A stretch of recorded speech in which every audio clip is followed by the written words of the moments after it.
What did I say, guys? Projection king. This guy, not only is he, in Casey Tron's own words, the free use king, but he is also the projection master. He is the projector 9000. Guys, can I say something since we have the thumbnail on the screen? Dude, I can't get over. I can't get over, and I don't feel like anyone else brings this up. We need people to start talking about this, all right? I can't get over the fact that Willy MacShow looks like a Skyrim character. I was bringing this up to somebody else, and they were like, "Oh my god, you're right. He looks like a Half-Life character." Like every other person on this lineup looks like their face exists in like a three-dimensional space. His face is the only one that is like, it looks like a flat texture, and if he was to move to the side, it would still be flat. Like it's just so, and every edge of his face is so perfectly smooth, like it's perfectly egged. And his ears are like flat to his head. He looks low polygon. He literally looks low polygon. And there's an actual 2D, there's a VTuber on the screen, and he looks lower polygon than the VTuber. Like, what the stop, halt, you have violated the law. Like all the other people in this lineup, they look like they exist in a three-dimensional space, and he is the only person in this lineup, and he always looks like this. He just has no polygons. The polygons are gone. The polygons are people. So I need you guys to, like, I need more people to talk about this. I need you guys to talk about it, okay? Hold it right there, you criminal scum. All right, let's go. On June 19th, Ethan announced in a video. All right, just as catch up for people, for the non-weekend frogs, or for the weekend frogs, rather. We watched the first part of this video, which is just like, the premise of the video is talking about how there's a bunch of slop channels on YouTube that these people pay their child support by making Hasan Bad videos. And it would be fine if it was just like actual criticism of like Hasan, but the problem is a lot of the content on Hasan is straight up like the most bad faith, nonsensical content in the world. And he's going over like the worst offenders. So some of the people he's going to talk about are like Tectone, Nux, Nicholas Eat Oreo. And there's a large chunk dedicated to Ethan because Ethan has dedicated his life to the fuck Hasan train. And we just got to the Ethan derangement syndrome part about the lawsuit. And I'm very excited to have all of you sit down, watch, and enjoy this with me. Because this is, and I'm not joking, probably like one of the only channels I've seen talk about the Ethan Klein lawsuits in a way that's actually fucking accurate. So let's go. Titled, "I'm suing these three creators," that he had registered his content nuke video on Hasan with the US Copyright Office, a move that federally protects the work from infringers. He went on to name Denims, Frogan, and Casey Tron as the three targets for newly filed copyright infringement lawsuits. To me, this is sort of the culmination of Ethan's feud with the Hasan sphere. He says he was laying a trap for certain creators, and claims he knew they'd react to his video with minimal commentary and essentially steal his content. It's not that I wanted these people to steal my video, it's that I knew they would. I knew they would watch the entire video, add little to no commentary, react to it instantly, giving them no time to form an opinion. I don't even know what that last part means, by the way. Like, what, they should have waited a few days to watch your video? By the way, this is just like a pet peeve of mine that I just feel like complaining. And I feel like I could talk shit with you guys, so I'm gonna complain. This shit pisses me the fuck off. Because sometimes I'll be like, what the fuck does this even mean?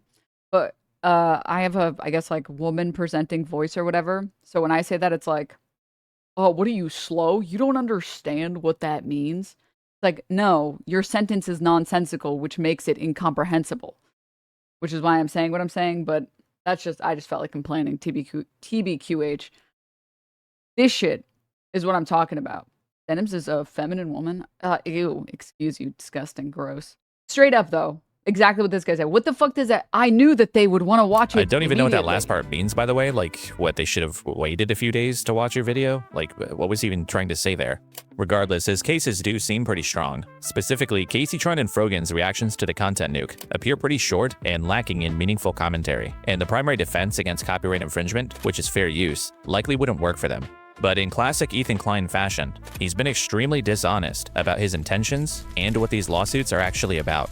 For starters, Ethan claims in his video that his entire mission is to fight against content theft and stand up to lazy React streamers. Why should these content thieves, essentially, get more views than the author of the video, which in a lot of cases was happening. I mean, people don't like injustice, and we all see this, and no, it's not right. But his criteria for who he decided to sue was a little more specific than just those who watched the content nuke in full. There were a few people that went above and beyond to commit copyright infringement. These people not only violated all of the principles of fair use, they also did it maliciously. And that's the part that really got me. It's the stated malicious intent to steal. And I suggest you all watch it through other people as well. If you enjoyed not giving any views to that terrible video, follow, subscribe. A lot of people have been wanting to watch this without necessarily supporting Ethan Klein. So Ethan is targeting people who maliciously reacted by openly stating that they wanted to avoid supporting his channel. And to a lot of people, that makes sense. Go after the people who were trying to harm your channel.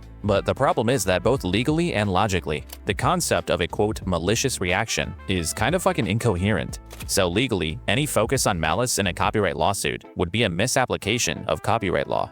In US And I've talked about this multiple times, but this is something that like every dumbfuck law tuber just ignores completely, as well as every non-lawyer on the internet has ignored completely. It's not one of the 4 factors of fair use.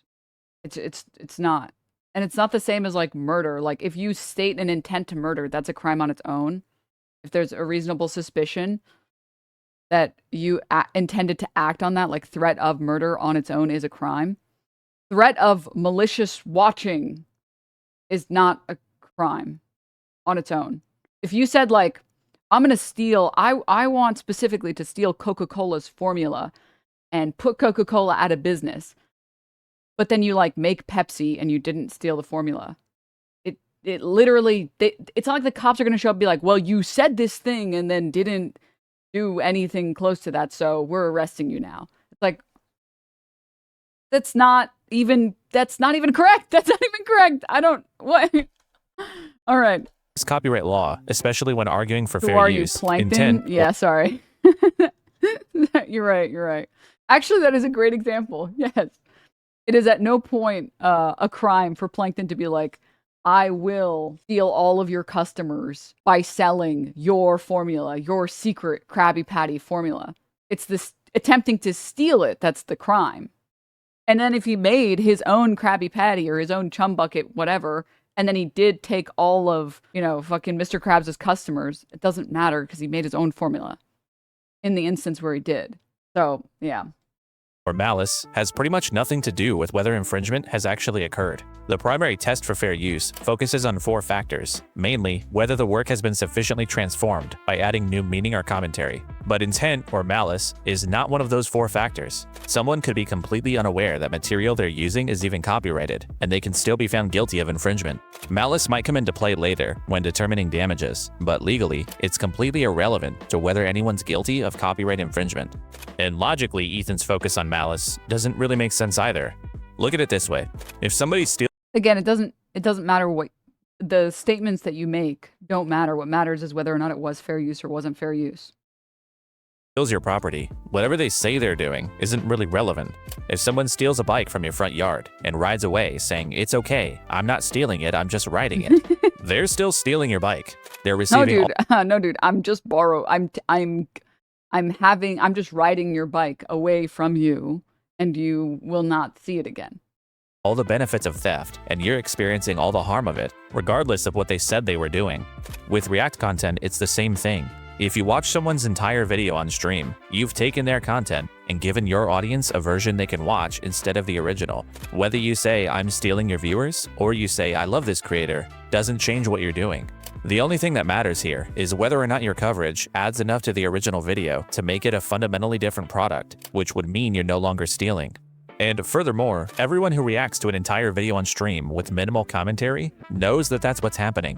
They know their audience is watching through them instead of going to the original. That's not a secret, that's how the genre works. So if somebody knows they're stealing viewers and they choose to do it anyway, isn't that literally the definition of malice?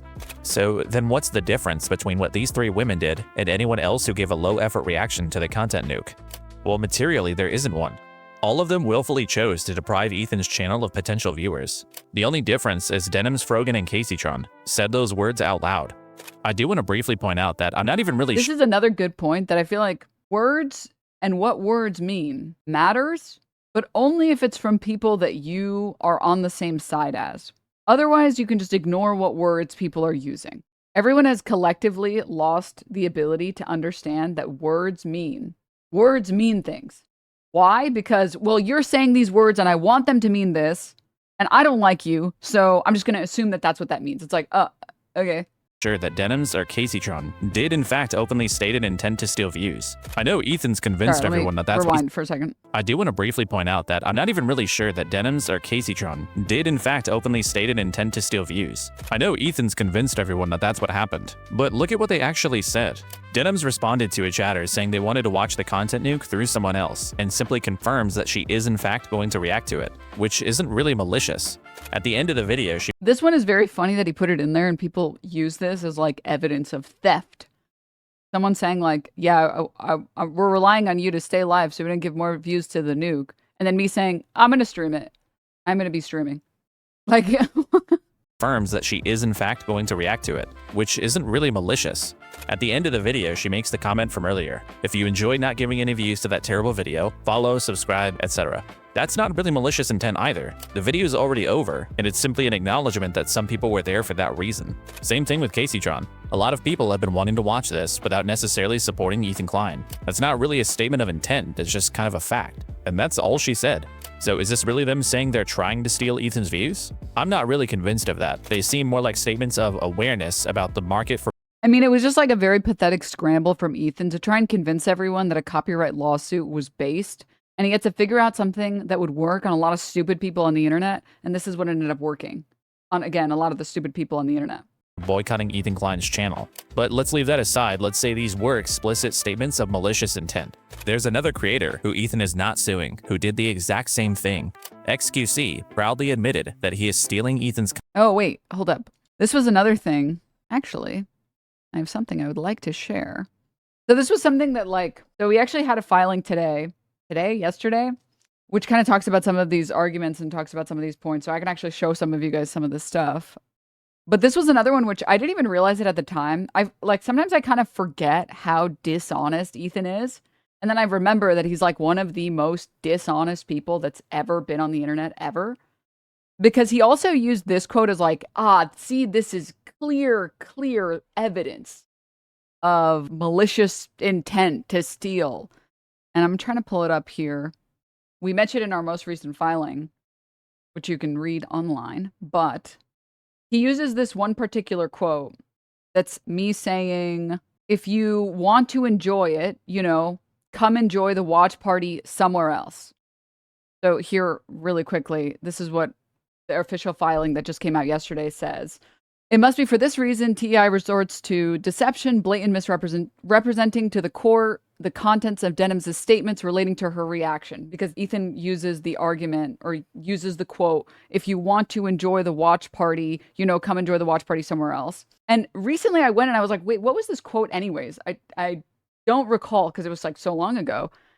You guys know what the full quote was? Denims' full statement reveals TEI's attempt at deception. At 23 minutes, quote, don't go bother Hasan while he's live in Japan having a good time.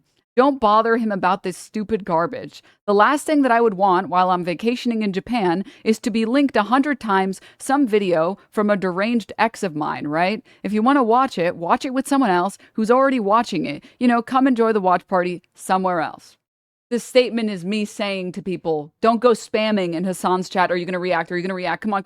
Go watch it now. React. Watch it right now. Because again, I would hate that experience. If I'm vacationing doing IRL streams in Japan, I would not want a bunch of people fucking spamming to go and watch this psycho sexually frustrated ex of mine be like, Hasan, keep getting away with it.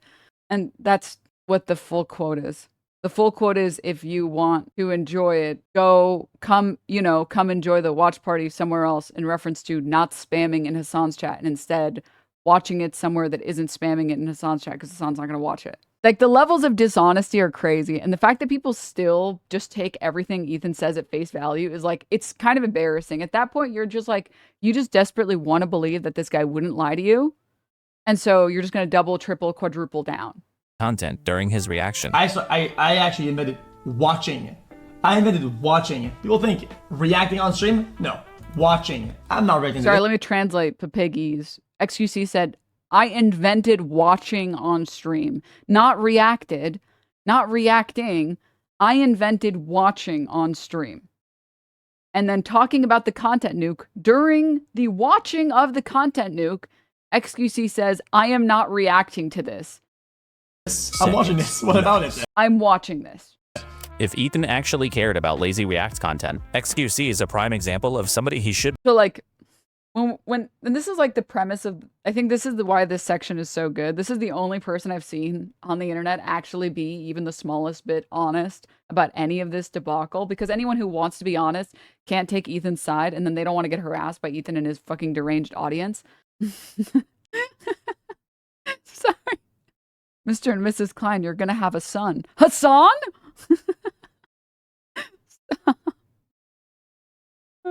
Shut up, dude. You're so annoying. Shut up. This is the only bit that's been honest, because like the entire premise of Ethan Klein's video of like, I'm gonna sue these creators because I care about fair use. I care about fair use.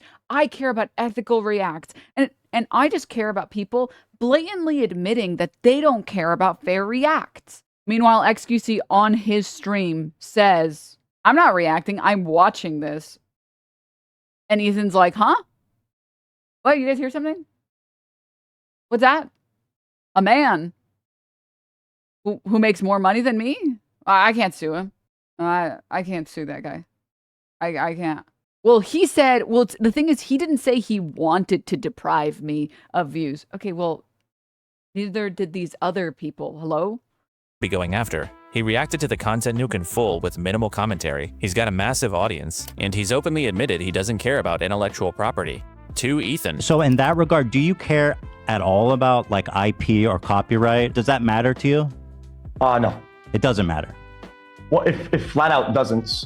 During that same debate, Ethan specifically called out XQC for using deceptive thumbnails, taking the original creator's thumbnail and slapping his face on it to confuse audiences and siphon views. The fact that you're using the same title and the same thumbnail. Oh, sorry. Chatter. If I get robbed by one guy and I don't press charges, and I get robbed by another guy but press charges, the second guy that robbed me shouldn't be convicted because I didn't press charges on the first one. Okay, I want you to use every brain cell you have. Work really hard, as best as you can. Okay, first of all, the analogy would be closer to if you got robbed by one guy and then you didn't press charges, and then another guy said, well, I'm gonna rob you. I'm gonna rob you. No, I'm just kidding. And then you press charges against that other guy. But let's just accept your premise that is innately flawed. Let's just accept it for a moment. You're not allowed to say then that you just care so much about robbery and you need injustice to be attacked. You can't allow injustice to exist. You can't just allow it to happen. You don't get to moral high ground at that point and say like, I blanketly care about fair use reacts. I care about fixing react content. Or in this analogy, I care about robbery. No one should be allowed to get away with robbing other people. You can't make that claim and then only target the people that you don't like. It's like, well, that was my boy. That was my boy. That was my boy Felix who robbed me. So like, it's fine. Like, I don't really care that much. But the fucking Arabs, it's like, then people are going to innately disagree with you and say, wait, your premise is flawed. You don't care about robbery. You care about getting after the people that you think are being mean to you on the internet. Why is it flawed? Because, let's just pull it up for a moment. Sorry, the reason why it's flawed, let me just explain it without like pulling up a bunch of information. Because I reacted to the content. That's why. That is the reason why it is flawed. Because there was no robbery in this analogy. The second guy in question, so what, like me? I did not commit a robbery. It was fair use. I reacted to the content. And please, just like watch the video. And you will see, even by Ethan Klein's own admission, I added enough to the content. Ethan's stated standard for fair use is doubling the content in length, which I did. You know who didn't do that? XQC. It's so parasitic. It's so shady. You are only doing that to siphon off views and confuse people. There is no other reason for that. But that's exactly what XQC did with the content nuke. By Ethan's own standards, XQC should be the first person he would go after. But when he watches him proudly admitting to stealing his property, he has only nice things to say. I'm not reacting to this. I'm watching this. What about it? And listen, I respect it, man. I acknowledge you. We hear you. I acknowledge you as the king of this shit. So is Ethan just a pussy who won't go after someone that has the money to fight back? Yes. But more importantly, this shows that the lawsuits have nothing to do with malice or lazy React content or protecting intellectual property. This is just a targeted attack on specific people that Ethan doesn't like, which is not really what the court system is meant for. And of the people Ethan is suing, Denims is the clearest example of just how bad faith he's being here. I mean, Ethan spends his entire announcement video talking about the harm of lazy React streamers, like people who walk away from the video and leave it playing. The problem seems to have only gotten worse. You have people like Hasan Piker paving the way of fair use with what's known as chair reacts, when Hasan gets up, disappears for an extended period of time, and leaves the video playing for his chair. Mr. Chair, they call it. But Denims' reaction to the content nuke was nothing like that. The content nuke itself is less than 2 hours long, and Denims' reaction to it is almost 4 hours long. And according to Ethan's own standard, that should qualify as being transformative. My reacting to Ian's content cop, which I finished in, my total reaction was probably, what, like 5 hours or something in total? Maybe less, 4. And his was an hour and a half. I think that sounds pretty reasonable. That's like taking 2 times more than the original runtime, which seems like a good amount to contribute to have proper commentary, right? So again, by his own measure of what fair use is, Denims sufficiently transformed his video, which should mean she didn't really steal anything. So why then is Ethan still suing her? So that's the problem with your analogy. That's why it's flawed. I never said I agreed with Ethan's arguments. It's obvious he's after some specific people. I don't know why you're sharing that part. I don't really care. I'm just explaining to you why it's flawed. XQC, who reacted, sorry, who admitted that he was just watching, he wasn't reacting, and added what, like, I don't know, 30, 40 minutes, I don't know the exact amount of time, did not pass Ethan's own standards for good React, like ethical React or whatever. Meanwhile, I over doubled the runtime, his own metric for whether or not something was transformative or was enough. But he's still suing me because he's upset that I made fun of him on the internet. That's why he's suing me. Because of the fucking Arabs. Ethan had a problem. He wanted to sue Denims, but as of right now, there really isn't that much legal precedent for full-length live React content like this. So it's pretty unclear whether Denims' reaction to the content— It is a little crazy too, how many people, like, just believe Ethan Klein just like lying about stuff. And then when they are shown that Ethan lies, they just like ignore it. It's very like MAGA coded. Like it's actually so MAGA coded, like cult coded. For example, him being like, they're just getting up and leaving the video playing. It's like, huh? But I got up to pee before I started watching the content nuke because I didn't want, and anyone who watches my stream knows, I hate getting up and leaving stream. That's why I always wait until I really, really, really, really, really have to pee. And he's like presenting, it's like, she literally got up. It's like, wait, why are you fucking lying? Wait, what the fuck? Wait, you're literally lying. You're literally a weasel little liar. Oh, okay, nobody cares. All right. Ethan is clearly after you and not XQC, but that doesn't mean a crime didn't occur. Okay. So I'm going to bring you back. I think you got a little bit lost. Let's bring you back to the original statement that I made that made you feel like you needed to type a message. Okay? We're talking about whether or not Ethan's stated claim is accurate or if he is a liar. Whether he has deceived the internet or attempted to deceive the internet on false pretenses. We use the example of XQC and my reacts to show that he doesn't care about fair use. He has an entire video on his YouTube channel trying to defend these bullshit lawsuits. Let's pull up his YouTube channel just to like have it on the screen. Here it is. This entire video, I'm suing these 3 creators. This whole video, the 20 minutes in this video are spent pretending like he cares about React content and he cares about the sanctity of React content. Why? Because he would get no public support if he said, I don't like these 3 women and they're fucking horrible to me, and that's why I'm suing them. Because he's the fair use guy, or in Caseytron's words, the free use king. You can't be the guy that thinks, no, it's not fair that the richest people just get to bully other people because they have more money and you can just go after people for bullshit copyright infringement. And then also do that exact same thing the second that people are saying things about you that make you annoyed and upset. Reuse King is so fucking funny. I know.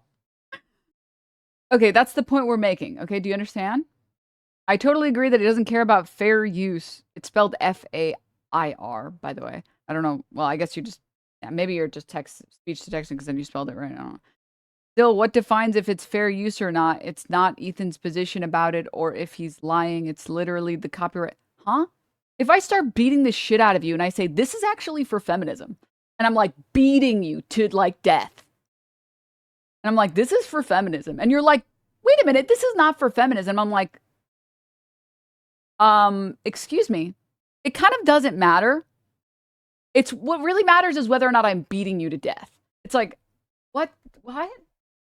Wait, I'm just trying to point out the fact that you're being a hypocrite and you don't actually care about this thing. That's the only point that's being made here. And you're arguing a point that nobody is arguing. Like, nobody cares about it. Denims is beating. Look at this. I can't believe, like, it's really sad to see these people. No, you discourage people to watch his content. That is the problem. I didn't say that. I'm sorry that you were tricked by Ethan into thinking that words don't mean what they mean. You crossed the line by being female. Like, I literally didn't say that. I know you're hallucinating these statements to mean what you want them to mean because Ethan Klein, you don't want to believe that Ethan Klein would lie to you and he would misconstrue statements, but do you want me to let a man explain it to you again? Safely point out that I'm not even really sure that Denims or Gacytron did in fact openly state an intent to steal views. I know Ethan's convinced everyone that that's what happened, but look at what they actually said. Denims responded to a chatter saying they wanted to watch the content nuke through someone else and simply confirms that she is in fact going to react to it, which isn't really malicious. It's again just me saying, yeah, I'm gonna be streaming it. I'm gonna be streaming. What exactly? Where exactly is there intent there to deprive me saying I'm going to be streaming? At the end of the video, she makes the comment from earlier. If you enjoyed not giving any views to that terrible video, follow, subscribe, etc. That's not really malicious intent either. The video is already over, and it's simply an acknowledgement that some people were there for that reason. Same thing with Gacytron. Do you understand that, like, you were lied to? Do you get that? Do you get that Ethan Klein is lying to you? And you're falling for it? And that's not what those words mean? All right, this guy, I don't think this guy's going to respond. I think he's struggling with the fact that he doesn't know that he didn't know that he was being lied to. But Ethan Klein said he's allergic to lying. That's actually true. It's just team sport psychology, you know. It's like sad. It's very sad. All right, well, I guess we'll just wait and see if he responds. Continuing. Where were we? And his was 1.5 hours. I think that sounds pretty reasonable. That's like taking 2 times more than the original runtime, which seems like a good amount to contribute to have proper commentary, right? So again, by his own measure of what fair use is, Denims sufficiently transformed his video, which should mean she didn't really steal anything. So why then is Ethan still suing her? Ethan had a problem. He wanted to sue Denims, but as of right now, there really isn't that much legal precedent for full-length live React content like this, so it's pretty unclear whether Denims' reaction to the content nuke would legally be found to be an infringement on copyright, especially given the length and added commentary. And because Ethan couldn't know for sure, he decided to hedge. Some of you guys out there sweating? He didn't just register the content nuke with the US Copyright Office. He also registered the countdown stream that led up to it on the H3 podcast, which Denims did watch live. And her reaction to this countdown stream is far less likely to fall under fair use. But the problem is this countdown stream doesn't seem like it's what Ethan was talking about when he expressed wanting to protect people's content. In his announcement video, he repeatedly mentions long-form content and uses Lamino, whose videos likely take weeks or months to make, as an example of unfairness. What if I could make a long-form, irresistible piece of content that I knew that these streamers couldn't resist, they couldn't avoid the temptation of watching it the second it was published? So he's clearly making it sound like he's talking about video essays and things with high production quality, not some countdown stream. He specifically talks about Denims here as though she reacted to the content nuke itself with no commentary. I knew they would watch the entire video, add little to no commentary. After being gone for a few minutes, she returns and then sits silently for another. Like, this guy literally, like, Ethan Klein is literally lying to you. He misrepresents me getting up before the content nuke has even dropped, which you can tell because this is how little he respects you. The text is literally on the screen in his video that shows that the content nuke has not dropped yet. And I'm pretty sure I even said, maybe I didn't say it on stream, but I got up to go pee so that I could watch the content nuke uninterrupted and give a full react without getting interrupted. So I was like, let me go get some water, let me get some food, let me go pee, and then we can get through this fucking content puke. A couple of minutes eating. But he doesn't mention the countdown stream a single time. It's almost like he doesn't want you to realize that he's completely spite-driven and full of shit. You're lying! Maybe I am, so what? And here's what makes that super obvious. Ethan didn't even register the countdown stream with the content nuke back in January. He did it in March, 2 months later. What happened in March that would make Ethan want to be sure he could go after Denims? That it seems like she's directly responsible for CPS coming to my house in the morning and interviewing my children. These basically are not even really copyright lawsuits. It's quite obvious that Ethan just came up with a way to use the legal system against his personal enemies. And the ultimate goal of his plan The overlay was so funny, dude. was to threaten them with something that they couldn't fight back against. Take Casytron and Frogan, for instance. These two have pretty small audiences. They could not have meaningfully impacted Ethan's income at all. But Ethan is pursuing statutory damages, meaning his payout wouldn't be based on any actual lost revenue, but a fixed amount that the court decides upon, and could be up to $150,000. He's also asking for attorney's fees and prejudgment interest, just for good measure. This is Ethan applying the absolute maximum amount of financial pressure possible. He's not really trying to right a wrong. He's trying to make the cost of defense so high that they don't actually have a choice. Casytron, for instance, expressed concern about losing her home as a result. By the way, meanwhile, XQC and Asmongold both uploaded their reacts onto YouTube, and their reacts got over 1 million views.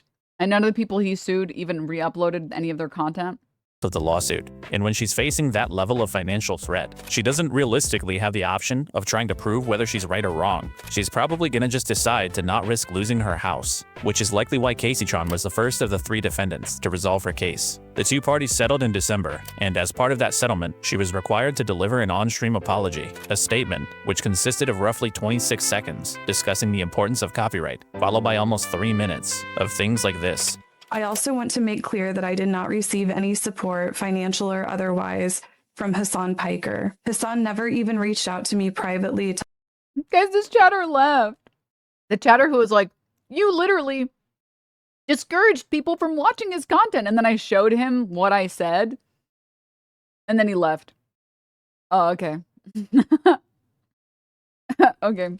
Well, then why did everybody say that you did? Why would they do this? No. I have to say, if you watch this video and you still think, Denims, is your lawsuit still ongoing? Yes. Lawsuits tend to last a good period of time. What was I saying? Oh, if you watch this hostage video and you still think Casytron is dumb, you might be sexist. Because this had to have been a very active effort to make it seem as ISIS hostage as possible and make it seem like she was literally like full-blown acting like, okay, let's get into character. I have a gun to my head and my family's about to die. Everyone. Oh. Like, oh my God, dude. Oh my God. And man, did she play Ethan like a fucking fiddle on this one. Christ.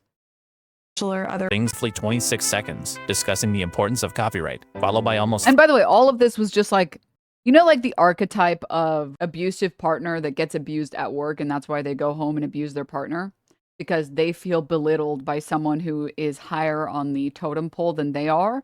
So they need to take out their frustration and their anger and their inadequacies on someone that they view beneath them.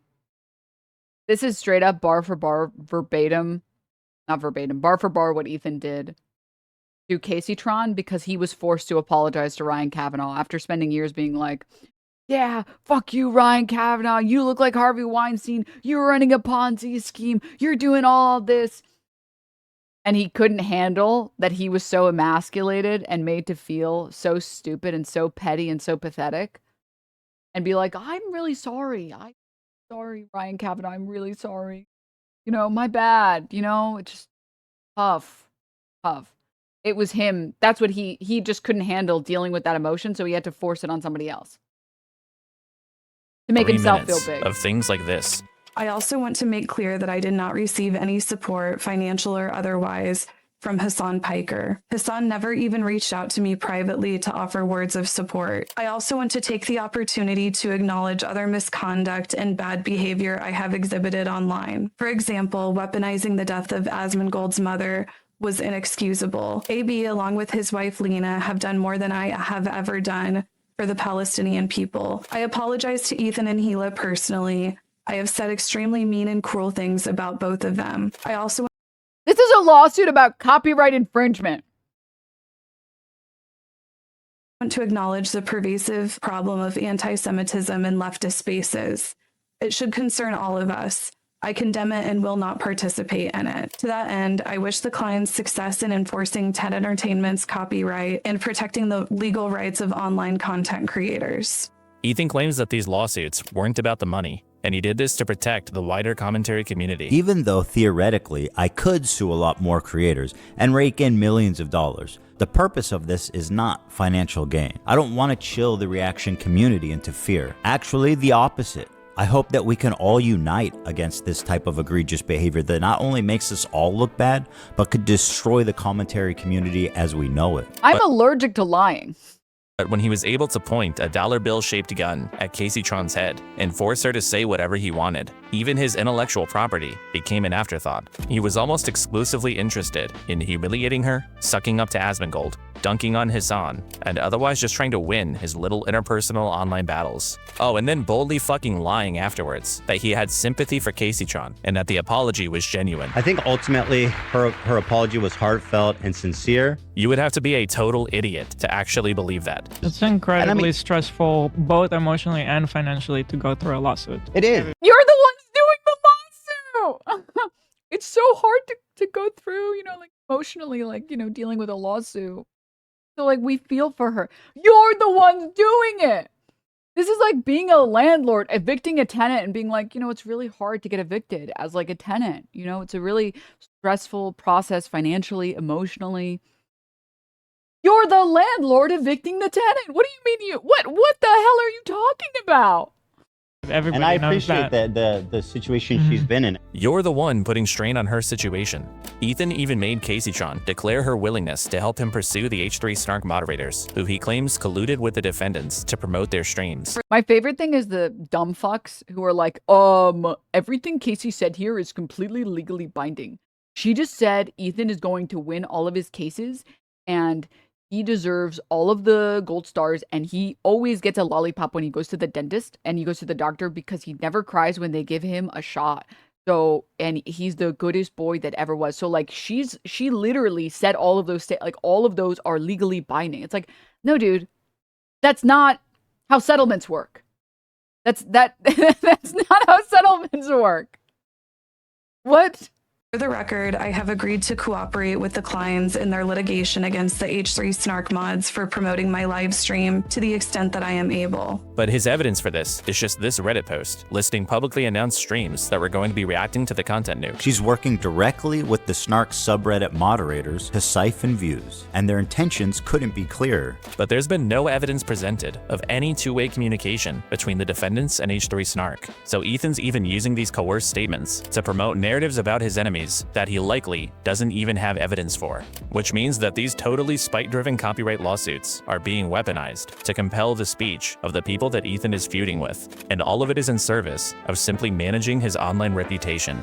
And even if you hate Hasan and Denims and all these people, what Ethan is doing here should repulse you, because it's extremely clear that his announcement video, the forced apology, his acceptance of the apology, this entire situation was a lie. And he lied because Ethan knows what he's doing is fucked up. He knows it's wrong to abuse the court to litigate personal grievances. So he Like, I'm sorry. Is it not the most funny? Like, close your eyes with me for a second, Chem. Close your eyes with me.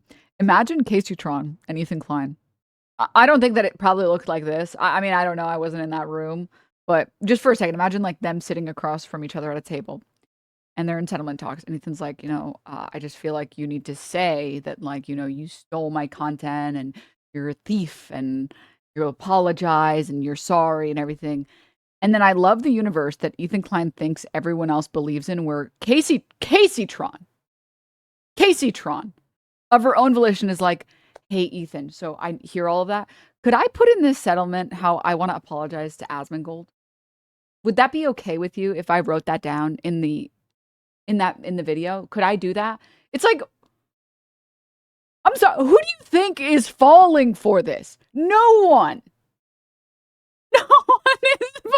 I would also, Ethan Klein, if you would be so kind to allow me, in all of your generosity, to talk poorly about Hasan, I would really like to do that.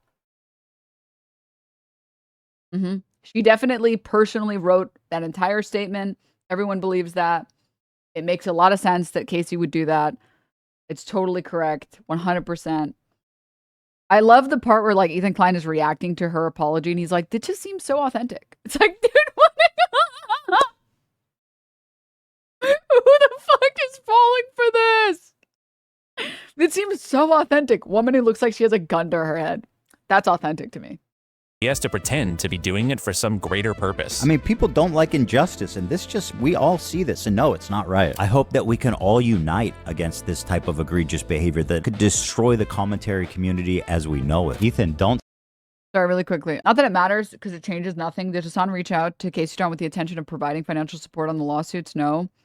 I mean, he said he would. There could have been some proof. I don't know. Okay, so I need everybody to understand something very important here, which is Hasan's in a catch-22 on this, where if he shows public support, he's basically providing the permission structure for Ethan Klein to continue suing as many people as possible, and then shaming Hasan into spending his money on a bunch of lawsuits.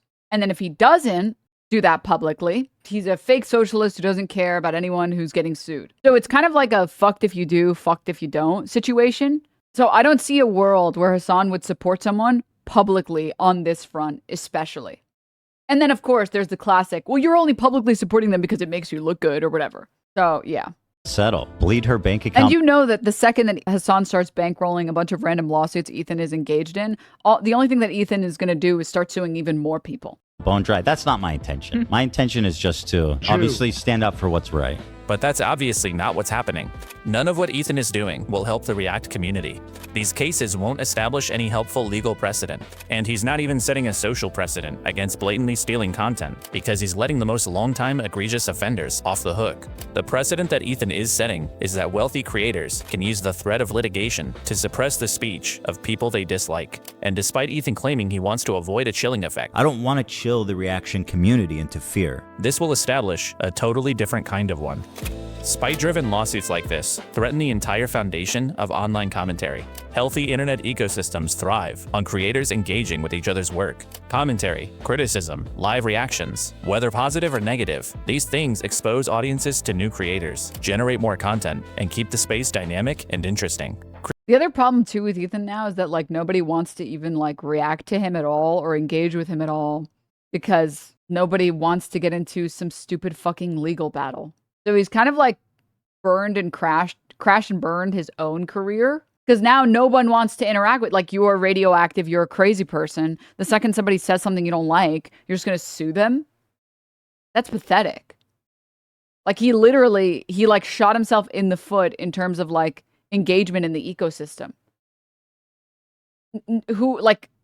Why would anyone want to react to a video of yours if you might sue them for it and then be like, I got you. I sued you. I'm going to sue you and I'm going to sue you. I'm suing everybody. It's like, okay, congrats. Now no one wants to engage with you at all.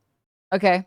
Creators respond to each other, build off each other's ideas, and issue criticisms. But weaponizing the legal system over personal beef undermines all of that. And Ethan knows it. That's the reason he's doing it. Maybe if there were not even Moist Critical, who was actually pretty close friends with him in the earlier YouTube days, wants to talk about him. He mentioned him on stream once. Yeah. Because again, I mean, like, just think about it. If you're a content creator, and generally on like the internet, when there's some level of what K-fob when internet creators beef with each other, where there are like rules that everyone kind of agrees to. There are unspoken rules, right? Where it's like, okay, you know, no below the belt shots, no like random DMCAing, no lawsuits. Let's just keep this between me and you. I'm going to make a video that talks about why you're an idiot. You're going to make a video that talks about me being an idiot, and we're just going to go back and forth, and we're just going to, you know, milk the algorithm or whatever. The second you violate one of those social rules, is it kayfabe? All right. I feel like it should be pronounced kayfabe, but it's not, which makes me mad. But anyways, once you violate those rules, it's like, oh, well, what the fuck? I'm not going to engage with you at all, ever. You're a psychopath. Okay. Got it. Go ahead, make 1,000 videos on me. A legitimate standard that Ethan was trying to correct. Then I could get— Oh yeah, that was another one. Sponsors were off the table until Ethan went after people's sponsors. And if you ever attack his sponsors, if you ever write emails to his sponsors, you are literally doing an anti-Semitism. But when I get banned for 30 days because people were contacting Twitch's sponsors, that's okay. That's all good. But if you target Ethan's sponsors and ever send any emails to any of his sponsors telling them that you disagree with his content, that you don't like the fact that he is has a pro-Israel stance, or that he holds water for Israel and talks about how great it is and multicultural and beautiful it is, and you don't feel like he does enough to elevate anti-genocide voices, and you don't feel comfortable supporting that product, well, that's literally anti-Semitism. Because those sponsors were promised 3,000 years ago. So if you take those sponsors away from him, that's literally anti-Semitism. But a bunch of Arab creators getting banned for 30 days because there was a mass email campaign to Chevron, well, that's just fine. That's totally okay. That's totally okay. Why did Ethan go after sponsors? Why did Ethan go after Twitch's sponsors to get us all banned? Because he knows that that is the most effective way to target someone. And it's projection. He's actively telling everybody else, by the way, the easiest way to get to me is to attack my sponsors and make me lose all of my sponsors. Wow, thanks, Ethan. Thank you for letting us know that that's the most effective strategy. We really love it. Appreciate it. Thank you so much. Get behind him. But that isn't what's happening. He didn't go after everyone who actually stole his property. He didn't go after people who meaningfully affected his income. He didn't even go after the people who actually set the current standards for the thing he claims to be concerned about. He went after 3 small-scale creators that he hates, and he's using his vastly superior wealth to force them to say whatever he wants, attacking his enemies, making political statements they likely don't believe, and humiliating themselves publicly, all while lying to your face about what he's actually doing. And the thing is, it doesn't matter whether Casytron is a good person or whether she said shitty things about people. It doesn't matter what Denims or Frogan have done in the past. What matters is whether you think someone with money— What we've done in the past. She did CPS. should be able to abuse the court. Small scale, have you seen the size of Denim's camera? To silence their enemies' speech and expression, because that is the standard Ethan is setting. Not a standard about transformation, not one about protecting intellectual property. It's just the standard of don't piss off Ethan Klein.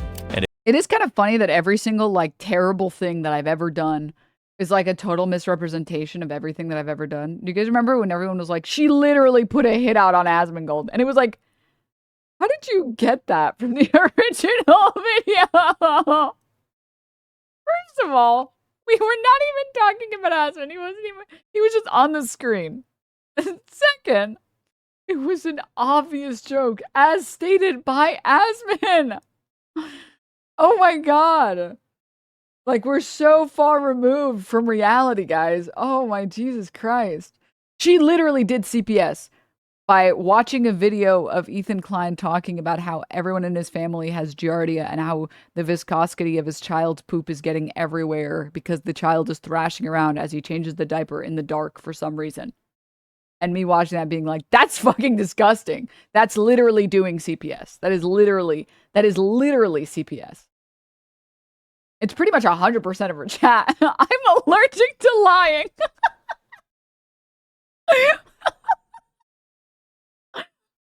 Pretty much the entire chat.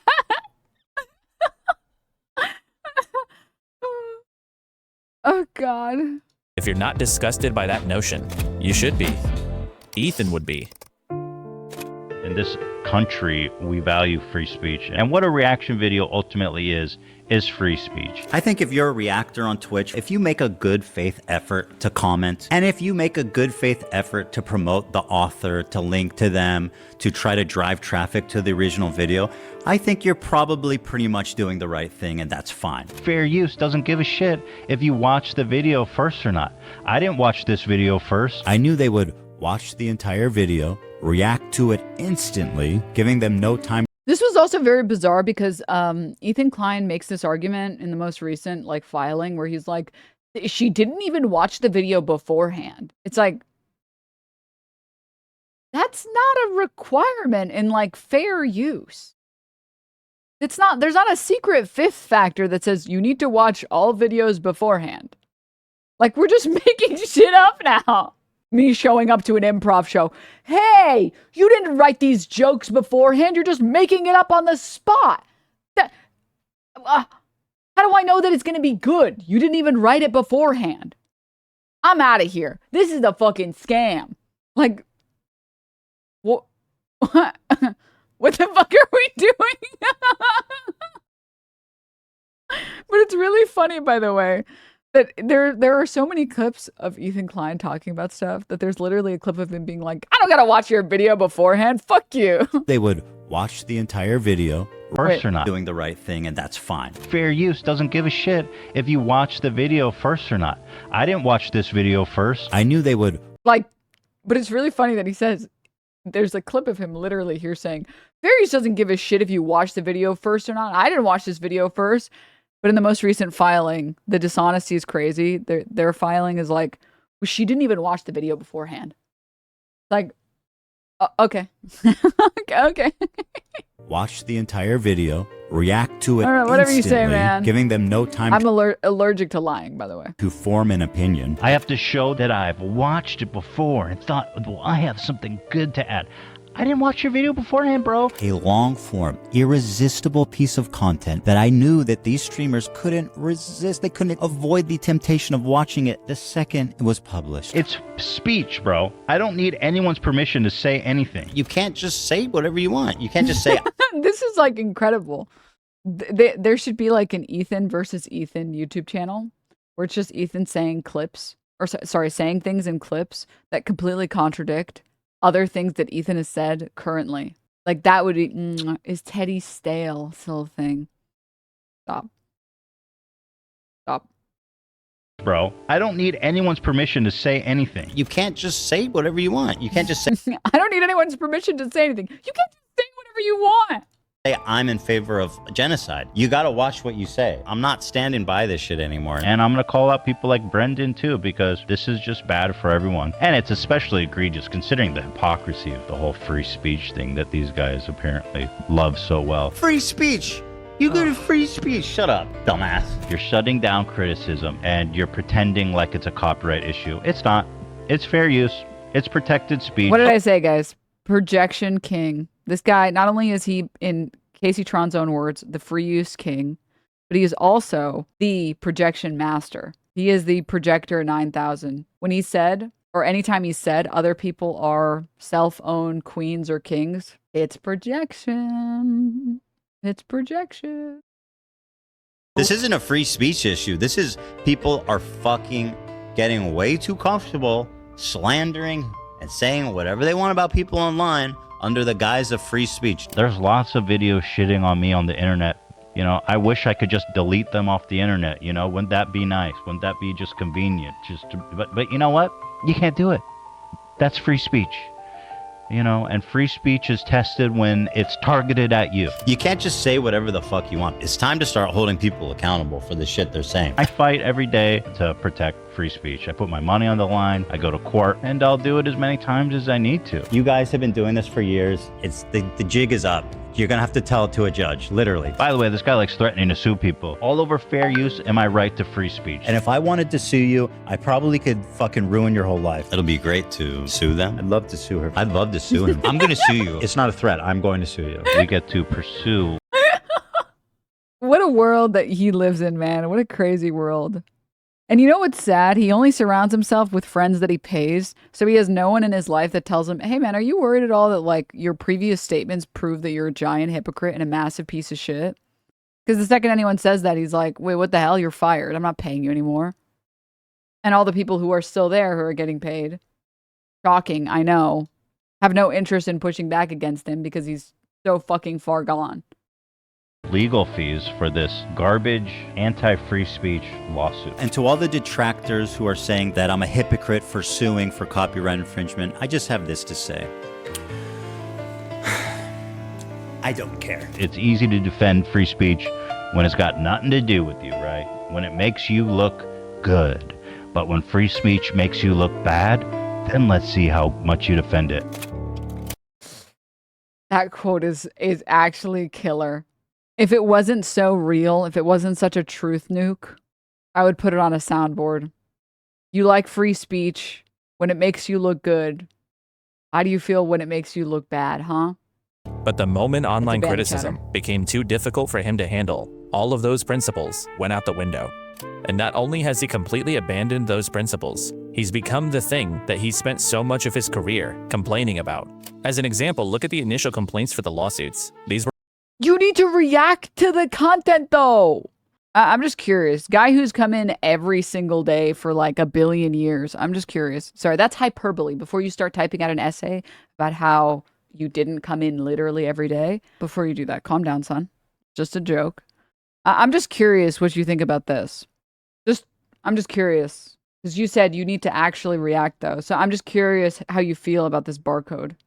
You're going to respond, right? You wouldn't be such a coward to stop typing the second I engage with you. You wouldn't be a total fucking pussy, right? You're going to respond to this image, right? Come on, everybody's watching. So you have no response. Kind of an L take, bro. Kind of an L take. I'm not going to lie. Top 10 pussy plays I've ever seen. He can't read, Denims. He's using the text-to-speech to type in chat, please. Or you mean speech-to-text? Yes, yes. Denims, you need to give him time to get more ChatGPT tokens. Oh, fuck, you're right. I love this, though, as well.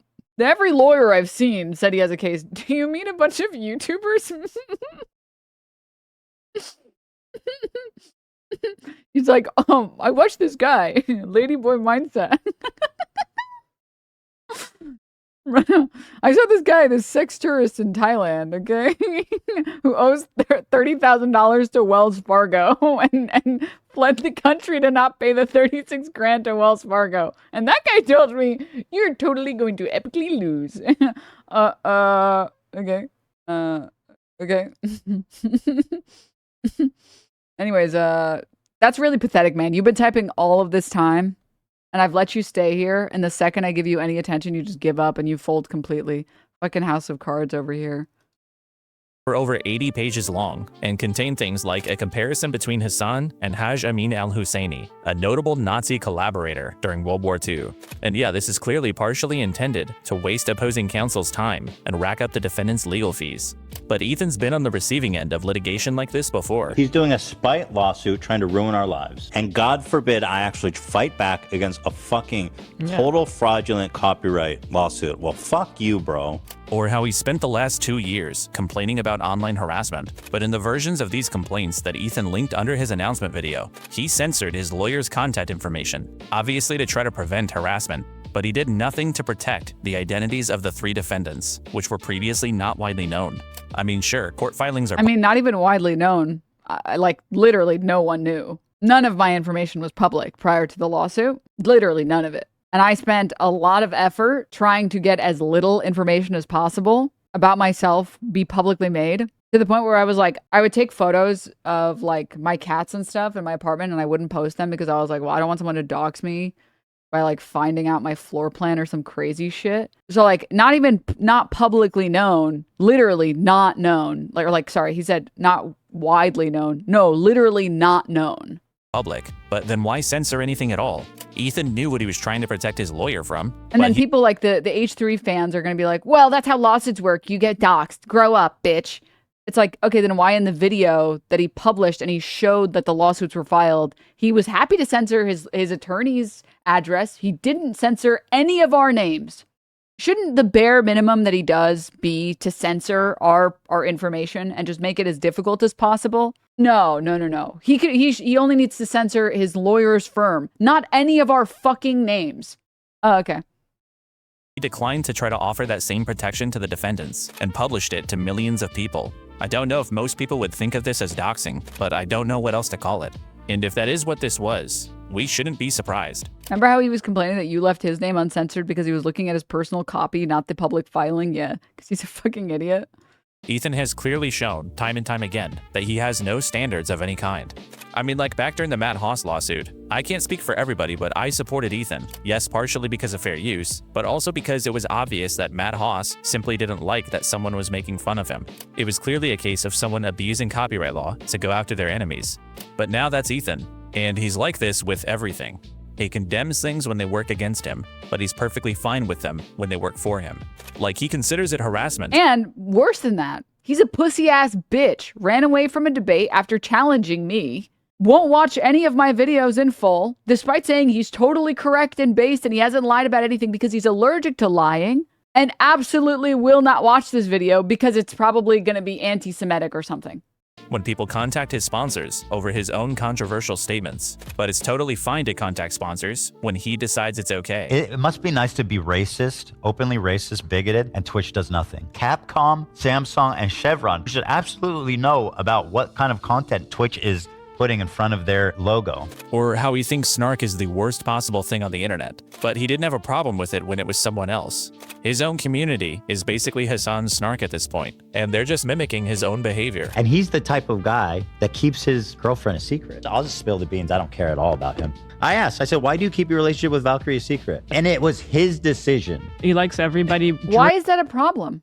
Why would the guy who gets swatted, who is doxxed, who frequently gets death threats, who is a very controversial political figure, why would they ever want to have their relationship be private? Oh, I don't know, maybe so that the person that they're with doesn't get harassed? Like truly, you are a terrible person, Ethan. You are a terrible person. The reason people don't want to buy Teddy Fresh is not because you're Jewish, it's not because you're Israeli, it's not any of that shit. It's because you're a terrible person, man. You're just a terrible person. The reason nobody wants to associate with you, the reason why, in his own words, his own friends don't talk to him anymore, it's actually just because you are a horrible person. You and your wife are horrible people. You're mean-spirited and you're cry bullies. It's one thing to be a douchebag, but be able to take it. Like, to dish it out, but you can still take it. But you can't even take it. Like, you're just a piece of shit. That's why people don't like you, man.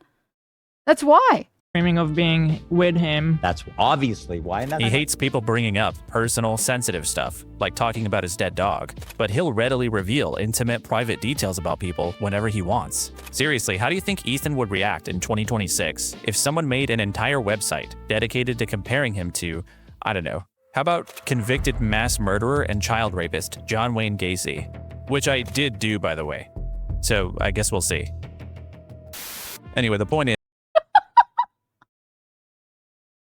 dude, this guy has balls of snow.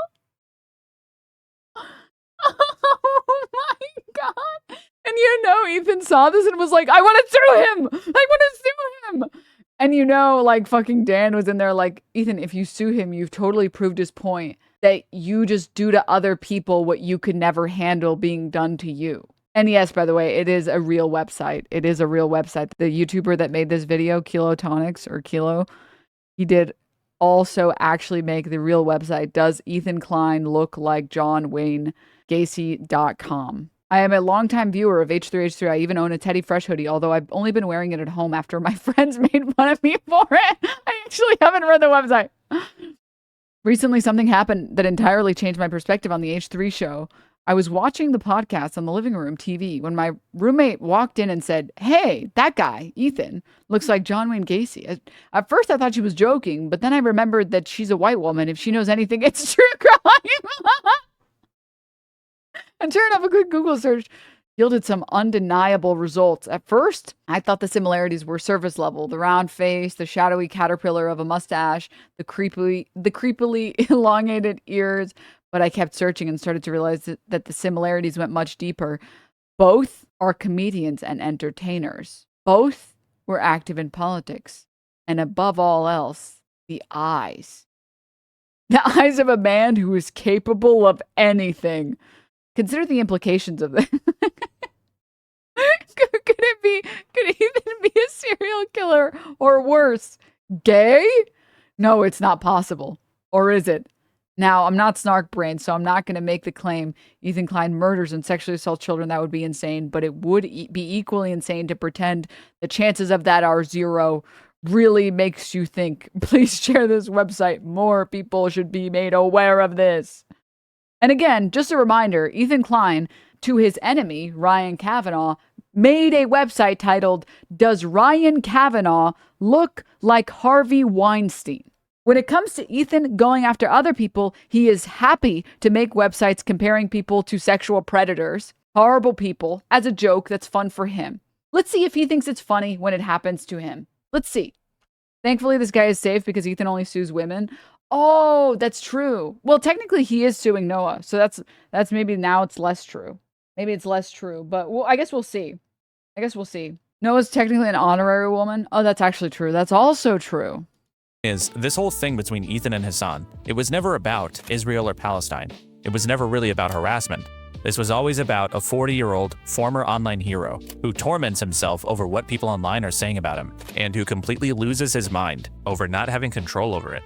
He's been losing subscribers and obsessively coming up. Whoever made that one edit of him in the tank top and he's like hunched over and they aligned it with the total subscribers lost for H3's podcast, you're a crazy, your bitch is too bad, dude. Your smoke's too loud, man. With massive conspiracy theories to explain why, instead of facing the obvious, which is that he pretends to be honest and stand up for OMFG what? If somebody has the link, please send it. But I don't feel like looking for it, but you know what I'm talking about. things. But he's a giant crybaby whose only principle is self-preservation, and he'll sell you any lie that he can to try to uphold it. Which makes Ethan I'm allergic to lying. Weasley little liar, dude. A fucking Weasley little liar, dude. For his efforts, Ethan Klein's the winner of our first Weasley Little Liar Award, the Sort of a Piece of Shit Award. Mazel tov. So you'd probably think that vexatious lawsuits, lying, doxing, and harassing smaller figures into silence would be met with widespread condemnation online. But actually, Ethan is surrounded by a gang of similarly dishonest creators who've been clapping like seals at somebody who has the time and the money to go after Hasan and his orbit. These people have a variety of motivations. Some of them are clout hungry, some of them feel personally slighted by Hasan. Just think about it for a second, by the way, guys. If I sued somebody else, if I sued a smaller creator for using my content and using it like dishonestly, do you guys think that the internet would be on my side? Or do you think suddenly everyone's morals would come back to the table and they would start saying, you know, it's just wrong to use copyright this way? Oh. Do you think, let's use a better example. Do you think if Hasan sued a smaller creator for clip chimping him consistently across the board and used his wealth to bully a creator that had like 10,000 views or something, I'm sure literally everybody would be on his side, right? Because he just cares about lazy reacts. Don't pretend to have morals if you have none, Ethan Klein and co. Please. Just say you're a piece of shit and you're going to use your money to bully those people around you that have less money than you do. Just own it, dude. Just fucking own it. Don't be a sack of shit like that, man. And some of them are perhaps just mentally he just has no polygons. Why does Willy have no polygons? Disabled. But all of them deserve to be recognized for helping usher in this new online meta where there are no standards of behavior whatsoever, as long as the person on the other side is named Hasan Piker. Time for the awards ceremony. Let's take a look at Cameron F305. Okay, I don't actually even know who this guy is, so I was just going to skip that section if that's okay with you guys. Oh God, this guy was... I actually seared this guy out of my brain because it was so cringe. It's like if you took everything that made iDubbbz funny at one point and then you made like this really shitty photocopy. It's like, you guys have seen The Substance? It's like if you substanced the substance. I don't know if that's the verb for it, but and then you made this. Like this is the third iteration that's all like fucked up and has like too many items that don't belong and like they're falling apart and they're expiring rapidly. Like, no. Guys, I have to give it to Zoomers. You know, a term I recently learned. I have been doing something pretty incredible through sheer force of will. I've actually been forcing myself to watch 15 minutes of Instagram Reels and 15 minutes of TikToks in hopes of like, I don't know, like learning how people make videos. Because I don't, like, I feel like if I'm streaming, when I'm streaming, it's easy. I can just be yapping. But when chat isn't there anymore, I get, like performance anxiety. And I'm like, this never happens, I swear. So I'm, like, watching stuff and I'm, like, practicing. So I just wanted to, I'm getting really hip and I'm learning a lot. And one thing I learned is a term that Zoomers use. And instead of saying, like, Temu iDubbbz, you know what they say? They say choppelganger. Like doppelganger, but you're chopped. And he really is Ian's choppelganger. I gotta hand it to the Zoomers. That's pretty good. That's pretty good. Like that's kind of cooking. That's actually pretty good. I don't know. Not really. I mean, you could disagree. I think it's pretty good. I think that's actually fire as hell. I think it's way better than like Walmart, Great Value, Temu, whatever. Doppelganger actually is kind of clever. I think it's pretty good. It's like young Gen Z, Gen Alpha, or created that term. But moving on. Watch 13738 at least. It's so cringe. Sure. But yeah, this guy, like, let me say something. I have a lot of respect for people who watch my content and they're like, I fucking hate your content and you're cringe. And you know what? You're gay as shit. It's like, fucking true. Like, you know what? Honestly, like, I can't even be mad. You're just right.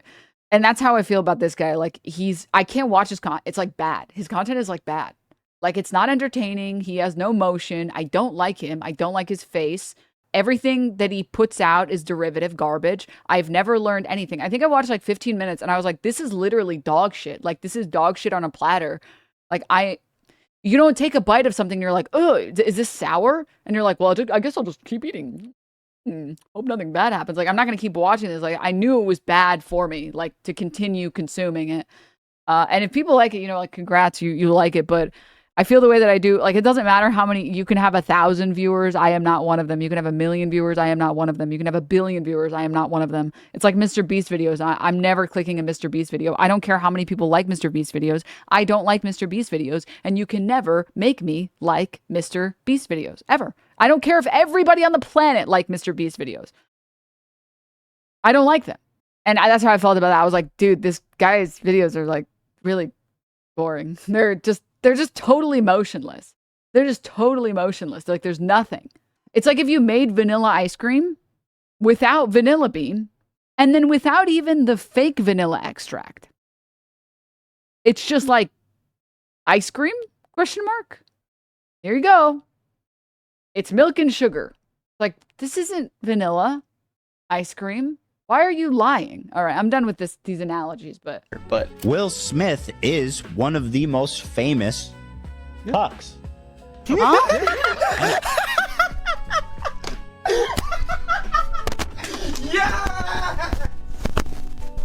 Yeah! Ethan! Because, you know, I can't watch that. I can't watch that. Like, I can't watch that. I can't. If it's a personal failing on me that I've never sat for more than like a minute through a Cameron video, I literally forgot who he was because my brain, in an act of preservation, in an act of trauma, it literally wiped that part of my memory. It was like, you don't need this. Or, you know what? You don't need this. And then I was like, what have I been doing for the past 15 minutes at my computer? Okay, well, time to just, let's see, what are we doing today? This is like, Get after him! Let's go! Let's go! I'm gonna say this is exactly what early 2000s internet would call very gay behavior. It's very funny to be like this super edgy cringe lord, and you are the definition of what early YouTube would have called really gay. Oh! Let's go! Like, I don't know what the that was. But he also got noticed. Soy facing about Ethan is so funny. Oh my god. Oh my god, dude, Rose blowing bubbles on it, man. It's ridiculously gay by early YouTube standards, dude. Because I'm telling you guys, early YouTube and like early internet, gay had a different meaning than it did in the real world, and also, you know, by the technical definition. It just kind of meant like being cringy, like being really cringy. It's kind of the way that we use soy now. And that's exactly what that is. That he did that. All right. Yeah, I'm not watching that shit. Let's go to the low polygon character. Possible child rapist award. I don't know how he won that, but sure. Buddy. Hasan is a political streamer, the most popular by far. And look, I'm not someone who claims. Dude, why is his face so perfect? Like, I feel like most people, their faces have some like sharper edges and like areas where, let me get my hair out of my face a little, where like you have like starts and stops on your face. His is just like round. It's just round. It's literally just round. Seems to be very knowledgeable about politics, but even to me, it seems like he has some pretty crazy takes. Willy Mac is a large commentary YouTuber with over 200,000 subscribers. He has an established presence in the drama sphere for making somewhat useful and accessible breakdown videos on new internet stories and controversies. Willy's most recurring topic for the last few years is Hasan Piker. In fact, since October 7th, a third of his videos feature Hasan in the title or the thumbnail, and he routinely gets mentioned in other videos that don't have anything to do with Hasan. This guy's obsessed, unhinged even. Now, I'll be fair, Willy's videos on Hasan, they're not that terrible. I mean, like let me tell you, the Cameron guy, totally motionless. Like, I don't even understand how anyone could ever have appeal. But I'm not like a teenage boy, so that might be why. I get why people watch Willy MacShow. It's like your comfort character. You know what I mean? I get it. I get it. I don't watch it because they're very shallow videos, and I've never left a video feeling like I've like my life has improved or I've gotten something, and it's still like slop, but I get the appeal of the character, or it's sort of the same way that like I understand the people that felt an appeal from Steven Crowder. I never did, but I get it because like Steven Crowder presented himself as like the guy that you can get a beer with, the guy that like no matter who you are, you can get a beer with me. We could just like talk about stuff. And I think that's why people liked Steven Crowder, you know, before he was like exposed as abusing his wife. Matt Walsh is a good example of like, I never understood why people like Matt Walsh. Like, he just kind of strikes me as like a creep and a freak, and he's got no emotion. There's no it factor. He has no star power. I never understood how Matt Walsh ever took off. I mean, his content was just probably super boosted in the algorithm because that's what the Daily Wire does. So in the same sort of vein, I kind of get, this is a dirty ass freeze frame. He's like literally dissolving into his neck. I sort of get why people like Willy MacShow the same way that I understood why people liked Steven Crowder, where he just comes off as like, I'm just like a guy. Like, I'm just kind of like the guy that hangs out in like the Discord server with you. You know, I'm never going to be diamond in a game ever, but like, I'm just going to hang out with you and we can just play some games and have some fun. So I get that appeal. It's not enough to make me watch your videos, but except for that one on Destiny, because that was really funny that he's like, I'm calling the cops. They're not good, but occasionally he can make some halfway decent points. But his main criticism of Hasan essentially boils down to inaccuracy and misinformation, which unfortunately doesn't really hit quite the same when you realize just how unreliable of a source Willy himself has become. Demonstrating Willy's ineptitude across all these Hasan videos would probably take us hours, but thankfully for us, Willy and Hasan debated this very topic in November of 2023.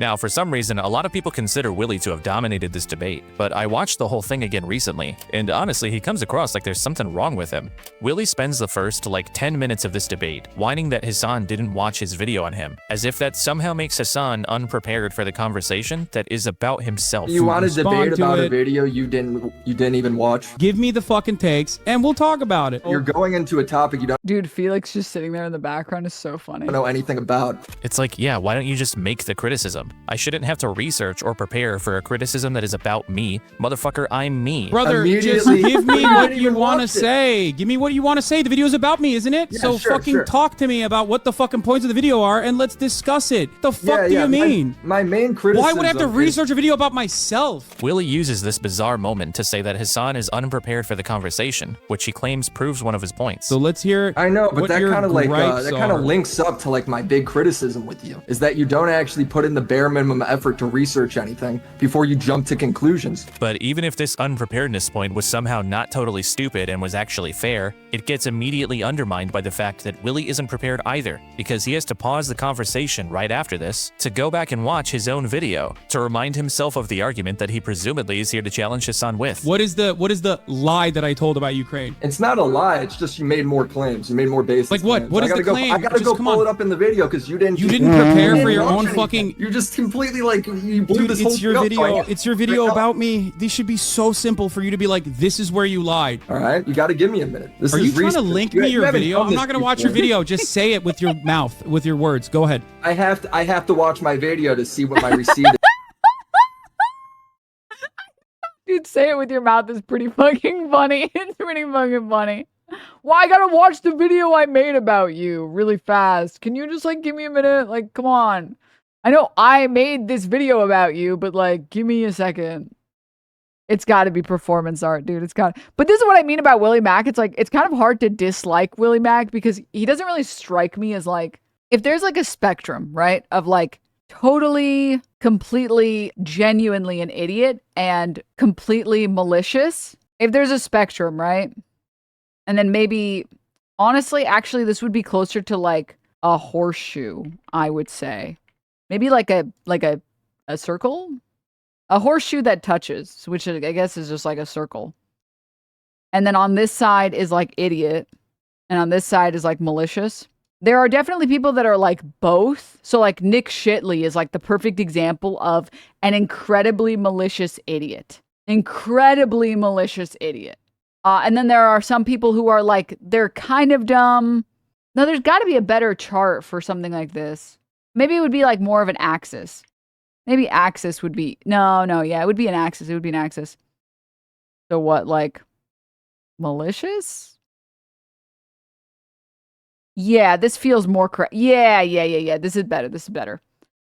Oh, I guess you would put like a quadrant, right? So like smart, total fucking idiot. Yeah, this is the best way to do it. Okay, thank you. And then malicious, something in my eye. Synonym, malevolent, benevolent, as Nick Shitley would say. And I do think like someone like Nick Shitley is like over here.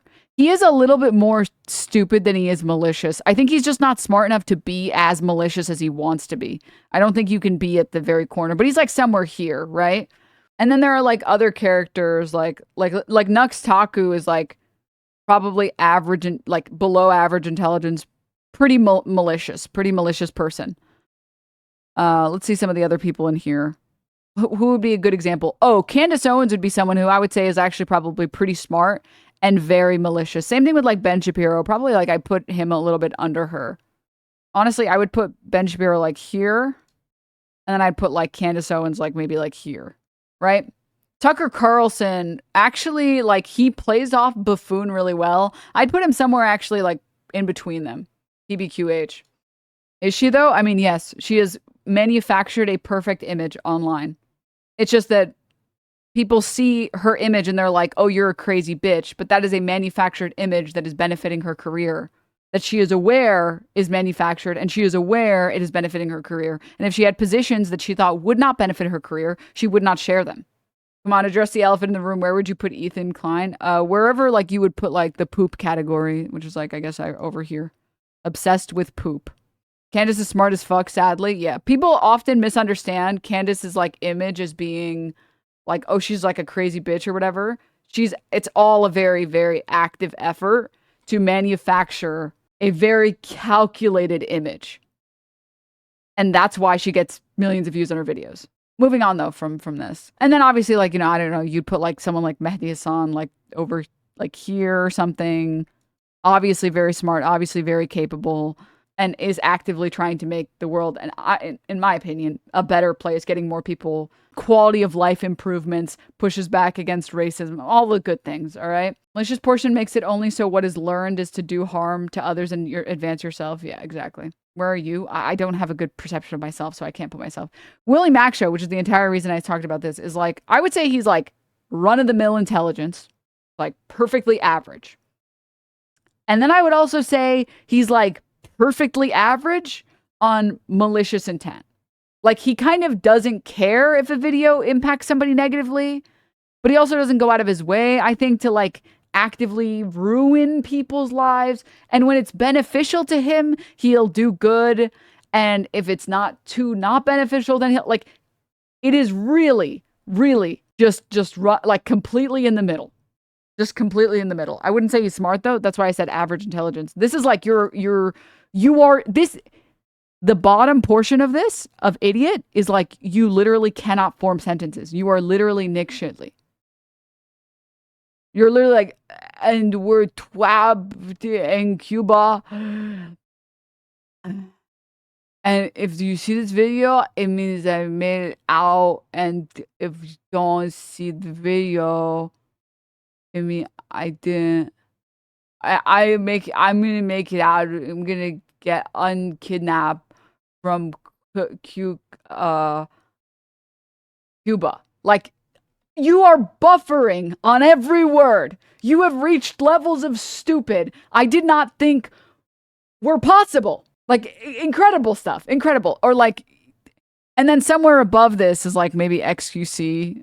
Okay, this is like Aiden Ross, and then like XQC is like here. I was reminded of this clip, so I have to show it to all of you again. What the fuck is Pangria? Here we go. You live in the Big Bang Theory or Pangria? What the fuck is Pangria? Like, that sounds like some World of Warcraft thing. It's where islands, they were like the whole world was an island and it got split into continents. The whole world or our planet? Our planet. The world is the planet. Well, one theory doesn't affect the other. They're both part of the same thing. I know. But what I'm saying is, I know. You know, like there's continents. There's Yes, they got broken apart. Yes. They got broken apart. So that's what that is. So I'm saying, which one do you believe in? No, I believe in the Big Bang makes all the plants and shit, and the planet is in a certain state or shape, or not shape, but has certain continent. It's made a certain way, and then meteor happens and it splits up, right? And then we have continents. That's kind of how it happens. So they're both the same theory, right? Sure. Okay. One doesn't affect the other. Sure, okay. Sure. What do you mean, sure, okay? What do you mean, sure, okay? Bang Theory or Pangria? What the fuck is Pangria? Like, that sounds like some World of Warcraft thing. It's where islands, they were like the whole world was an island and it got split into continents. The whole world or our planet? The whole world or our planet? Our planet. The world is the planet. The world is the planet. Well, one theory doesn't affect the other. They're both part of the same thing. I know. But what I'm saying is, you know how like there's continents. There's Yes, they got broken apart. Yes. They got broken apart. So that's what that is. So I'm saying, which one do you believe in? No, I believe in the Big Bang makes all the plants and shit, and the planet is in a certain state. My favorite. The planets are in a certain state or shape or continent. Shape or not shape, but has certain continent. It's made a certain way, and then meteor happens and it splits up, right? And then we have continents. That's kind of how it happens. So they're both the same theory, right? Sure. Okay. Sure. Okay.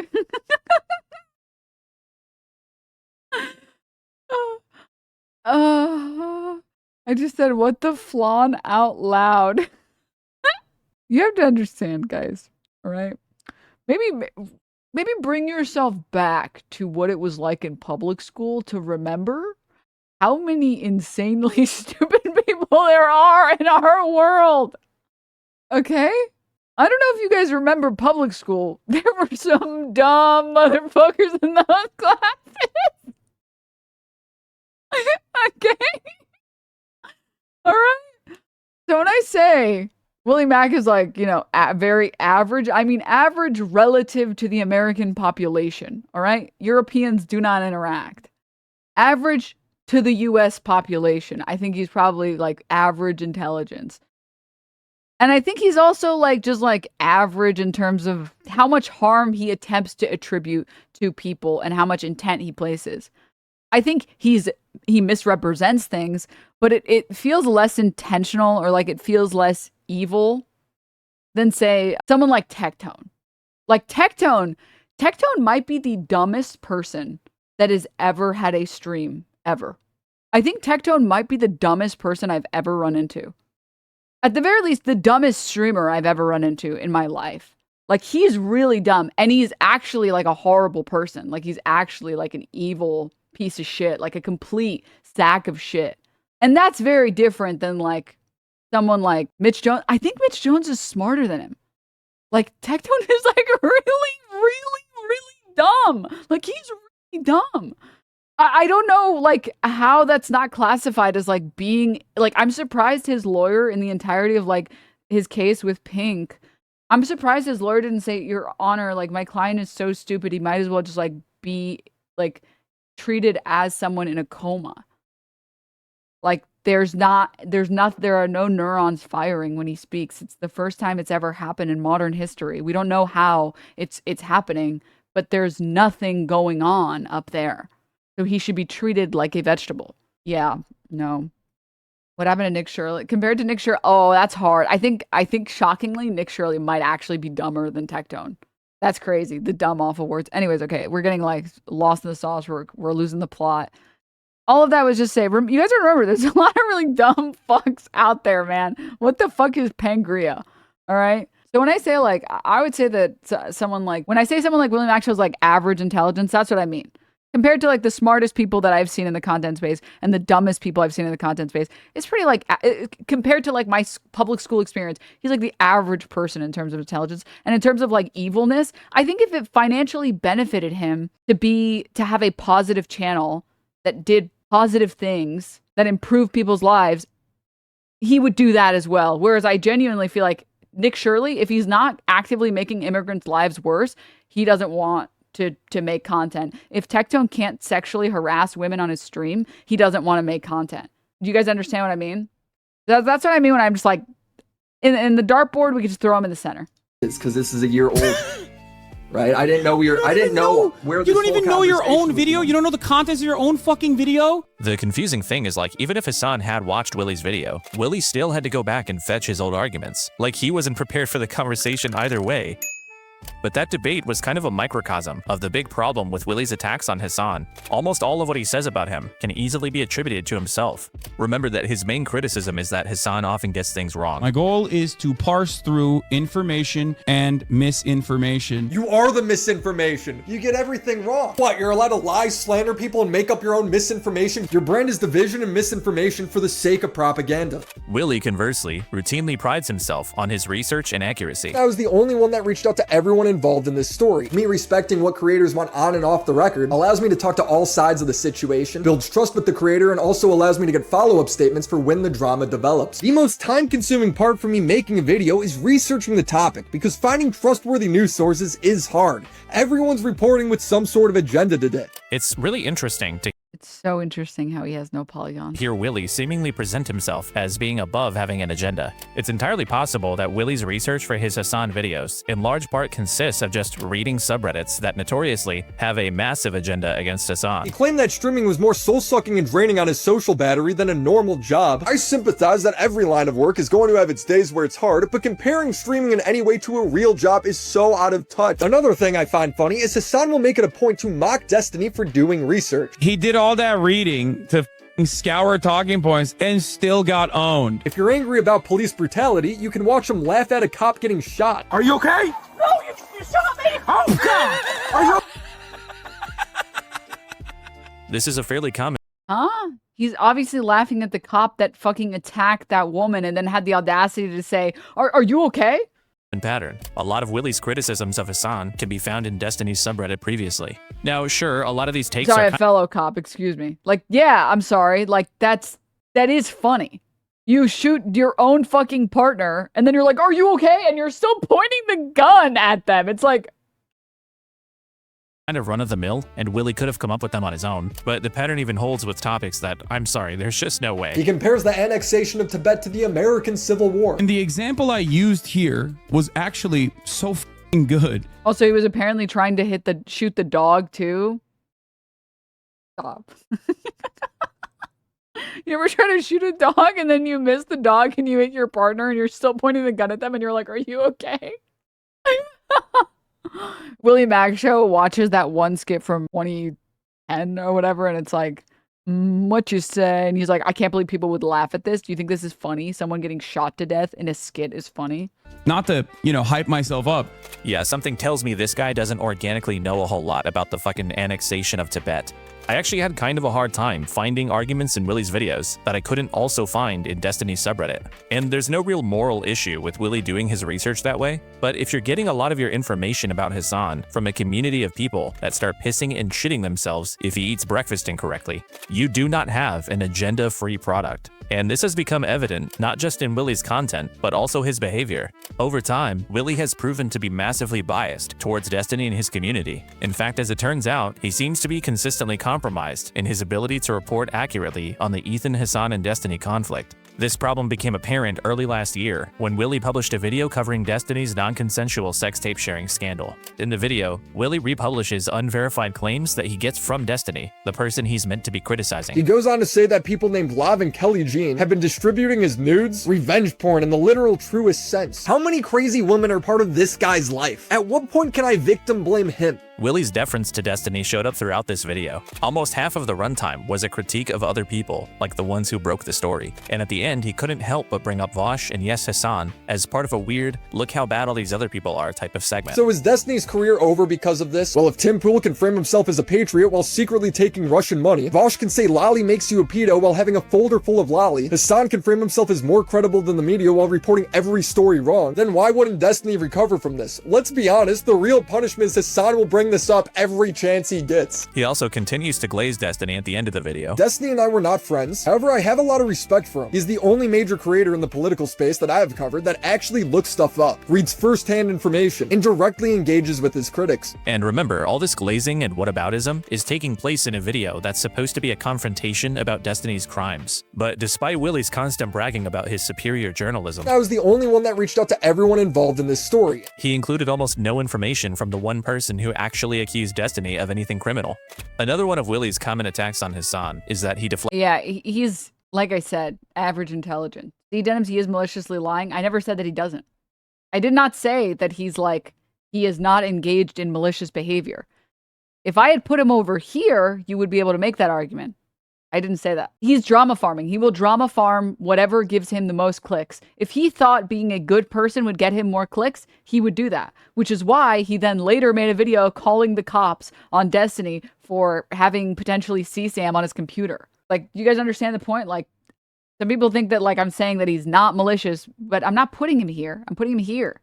Which is, if it benefits him, he'll do it. If it doesn't benefit him, he won't do it. He doesn't add the malice for free. He just follows the algo. Yeah, whereas, like, someone like Tectone doesn't, like, sexually assault or sexually harass women because it's beneficial to his career. He does it because he likes to sexually harass women. If anything, it's bad for his career that he can't stop sexually harassing women. Does that make sense? Do you guys get what I mean? I wasn't seeing what you were saying for, like, the last hour, but now I do understand. All right, what was I on? No, like, he is, like, I mean, even, what is it called? Where would you put Asmongold? Here, probably? Here? It's not so much malicious intent, it's more so, like, complete apathy. Like, he subscribes to the loser ideology that, like, sort of nothing matters, and it's okay to be an apathetic piece of shit who doesn't care about anything. I would maybe put, like, a y-axis that's, like, how much you care.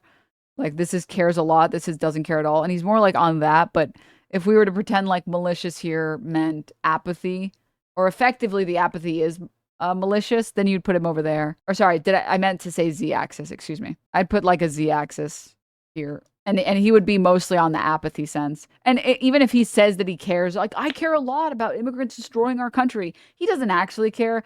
Functionally, like nominally he might say, I am this and this and this, but functionally, he doesn't care. He has an apathetic worldview. It's a very 4chan-esque worldview of like, nothing matters, no one cares, be a total loser, don't bother, you don't have to brush your teeth, you can eat like beef jerky every day, no one cares. It's like, okay, sure, man, whatever you say, bro. Let me know if that has made you feel fulfilled in life. Yeah, it's just like a very I wouldn't go so far as even to say nihilistic, because nihilistic, I don't think has to be negative. I think that there is a positive nihilistic perspective, whereas I don't think that there's anything positive about being just overall about everything in life being apathetic. It's just cringe. It's just cringe. Positive nihilism is absurdism, and nihilism is inherently negative. No, positive nihilism does not have to be absurdism. In fact, absurdists don't like being called nihilists, and positive nihilists, optimistic nihilists, don't like being called absurdists. What do you mean by positive nihilism? Oh, like nothing matters. Like there is no inherent purpose to existing. There doesn't need to be a heaven or a hell. There's no one that's judging your actions. Your life does not have intrinsic value or meaning. You were not put on this earth to do anything, which means you can do anything. Oh, I don't need to be at any point I can decide I just want to get really into books and I just want to be a complete bookworm. There was no set predestined path for me to be a streamer. I can just do that then. Cool. Oh, none of these things that we think of as being important in culture actually matter, and I don't have to base my value on these things, and I can just generate joy for myself and joy for everyone around me, then why wouldn't I just do that? That sounds great. So that's what I mean by whereas there's a negative nihilism of you should never care about anything because nothing fucking matters. It's no, because you were not put on this earth for any purpose, for any particular purpose. It kind of means you can create your own purpose whenever you want to. And you can change it whenever you want to. Yeah, this is exactly what I mean. It's nothing matters, so give up, Sag, versus nothing matters, so live it up. Exactly. Mm-hmm. I subscribe to what's the difference between that and absurdism?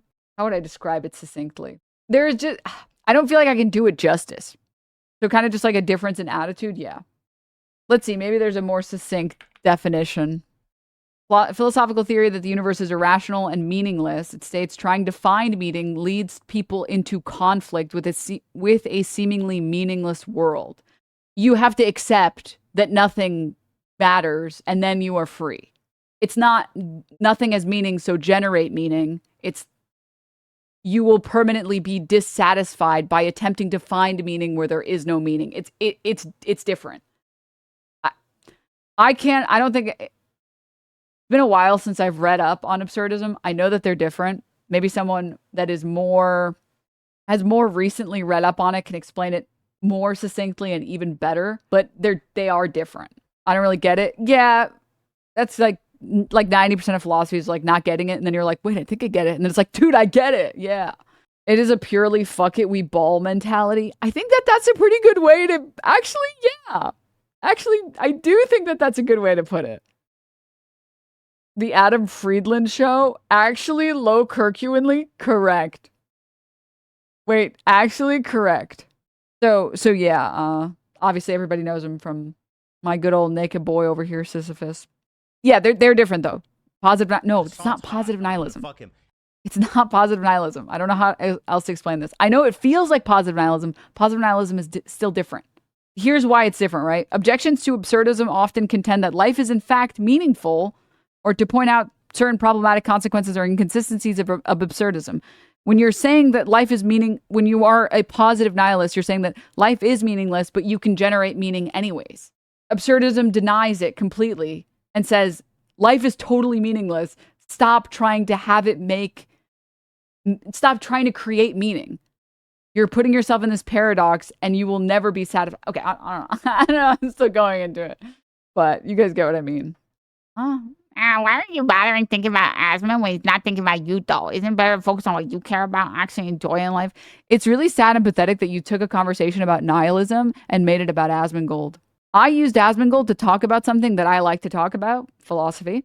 And you took a conversation about philosophy to recenter it around Asmongold like a loser. I'm new to your chat. I thought you were hating on him. My bad. All right, whatever. Oh, here. Actually, wait. I think this graph would work better as a 3D one with the z-axis being self-interest versus apathy or something like that. Well, no, I think it'd be apathy versus genuine love for people would be the other one. But anyways, empathy. Yeah. I guess, yeah, that would be perfect. Empathy versus apathy. Perfect. Beautiful. Yeah, so I'd put Asmund more in like the apathy version, or like in the apathy category. It's not really, because it's not really malicious. It's not. I think he engages maliciously frequently, but I think it's more apathy than it is malicious. I just disagree. I don't think it's a good way to live your life. I don't think it makes you happier. I think you just spend most of your life coping that you finally got it and everybody else is an idiot for not understanding, that they just need to not care. But I don't agree. As someone who's lived very apathetically, it doesn't make your life better. It doesn't make you more happy. The highest high you will experience trying in life is worth every low that you never experience with apathy. And I fundamentally believe that. With like being an apathetic person, like let's say this is your mood. Let's make a smaller chart, mood. And like, this is like your mood is at 100 smiley face. And this is at 0. Your mood is at 0. You're at Madge all the time, or Sag. Apathetic worldview kind of keeps you over here at like 50. I would say even less than that. I would say it keeps you at like 40 or 30. Whereas having a very empathetic view, you will have much bigger highs and lows. And in my opinion, the highs are worth every low. I will take every high with every low, then take nothing. Then take this everyday average standard of being about here. I'll take the heres and the heres over just like this all the time. I don't want to live gray. I don't want to. As Gray Cats doesn't want to live gray. What did she mean by this? But anyways. From criticism. Hasan loves to push the narrative to his audience that all criticism made towards him is invalid. But listen to how Willy responds when he's confronted about his mistakes in his coverage of Destiny. I think you didn't include the parts where Cherry is saying that he is harassing her publicly. And all right, link. Permanently Brandonized. Thank you for the 5 gifts. Give me her tweet right now. That's the big thing with all the information. I don't know if there's like an archival tweet for this, but there were tweets about it, right? Wait, you can't look at more than one tweet. Like you can't do the bare minimum. Look at more than one tweet, Willy. Yeah, I think I just didn't want to go down this fucking rabbit hole. I'm just sticking to the main story here. You know, if I go think that's a part of the main story. Yeah, there's a time where I need to cut off the video. I can't research shit forever. So why would you regurgitate his false narratives? I literally just read his statement. I didn't say if they were true or not. I don't know if they're true or not. You could have messaged me, then multiple people even could have clarified. Is the video about Kelly Jean? No, it's not about fucking Kelly Jean. You just asked for misinformation example. I gave you one, you bitch. Well, you're like nitpicking me, and I just have to draw a line at some point where it's like this criticism I don't think is valid. So Willy's perfectly fine to puff out his chest about his integrity and accuracy and research. But the second he's challenged about his process failing him, he immediately retreats to things like, all I did was read off the misinformation, or, well, my favorite thing was like when I talked about the fact that Destiny was like, so for anyone who missed it, Destiny is currently getting sued for recording some women without their consent in sexual contexts, but more specifically, having recordings of women that are sexual and sharing them without their consent to other people, which is like sort of technically a form of revenge porn. That's what he's getting sued for. And I was like, yeah, this is like a standard operating practice and procedure for someone, or for specifically C-samstony, sexpestony, molestony. That's what, yeah. And when I was talking about this and I was doing my best to try and like give a voice to the person who's filing the lawsuit against him, currently Pixie, I was saying, yeah, I mean, there's no reason to not believe her on this. First of all, a lot of these things became public and started being spread because, I'm not joking, C-samstony was sending these videos without people's consent to random e-girls on Discord that were underage. So like every part of the story is horrible. And when I was covering this the first time, I was like, to be very clear, I just want to say really fast, what I'm about to share is nothing even remotely close to the violation that these women have experienced. Because it was more than one, there have been multiple women that have corroborated and said that this happened to them. And so I said, yeah, I mean, I had a conversation with a guy, a completely safe for work conversation. Just 2 people, well, technically it was 3 people in that conversation talking. And I was just like recorded in like the state of California where that's illegal and without my consent. And then I was like threatened with a recording that has nothing in it. Yeah, it's like fucking crazy behavior. And that's just what he does. He just like records people and is happy to share those recordings with anyone. And I was very clear to say when I said this the first time, I don't obviously a conversation where I'm having and you recorded me talking, like I don't really like, that's not on the same level of a video of someone in a sexual nature or that is naked being sent to random people without your consent. And I said that very specifically. Like I said very specifically, this is not the same. The crime committed against me, the civil offense committed against me is here, or the moral crime committed against me is here, and what these women are suing for is all the way up here.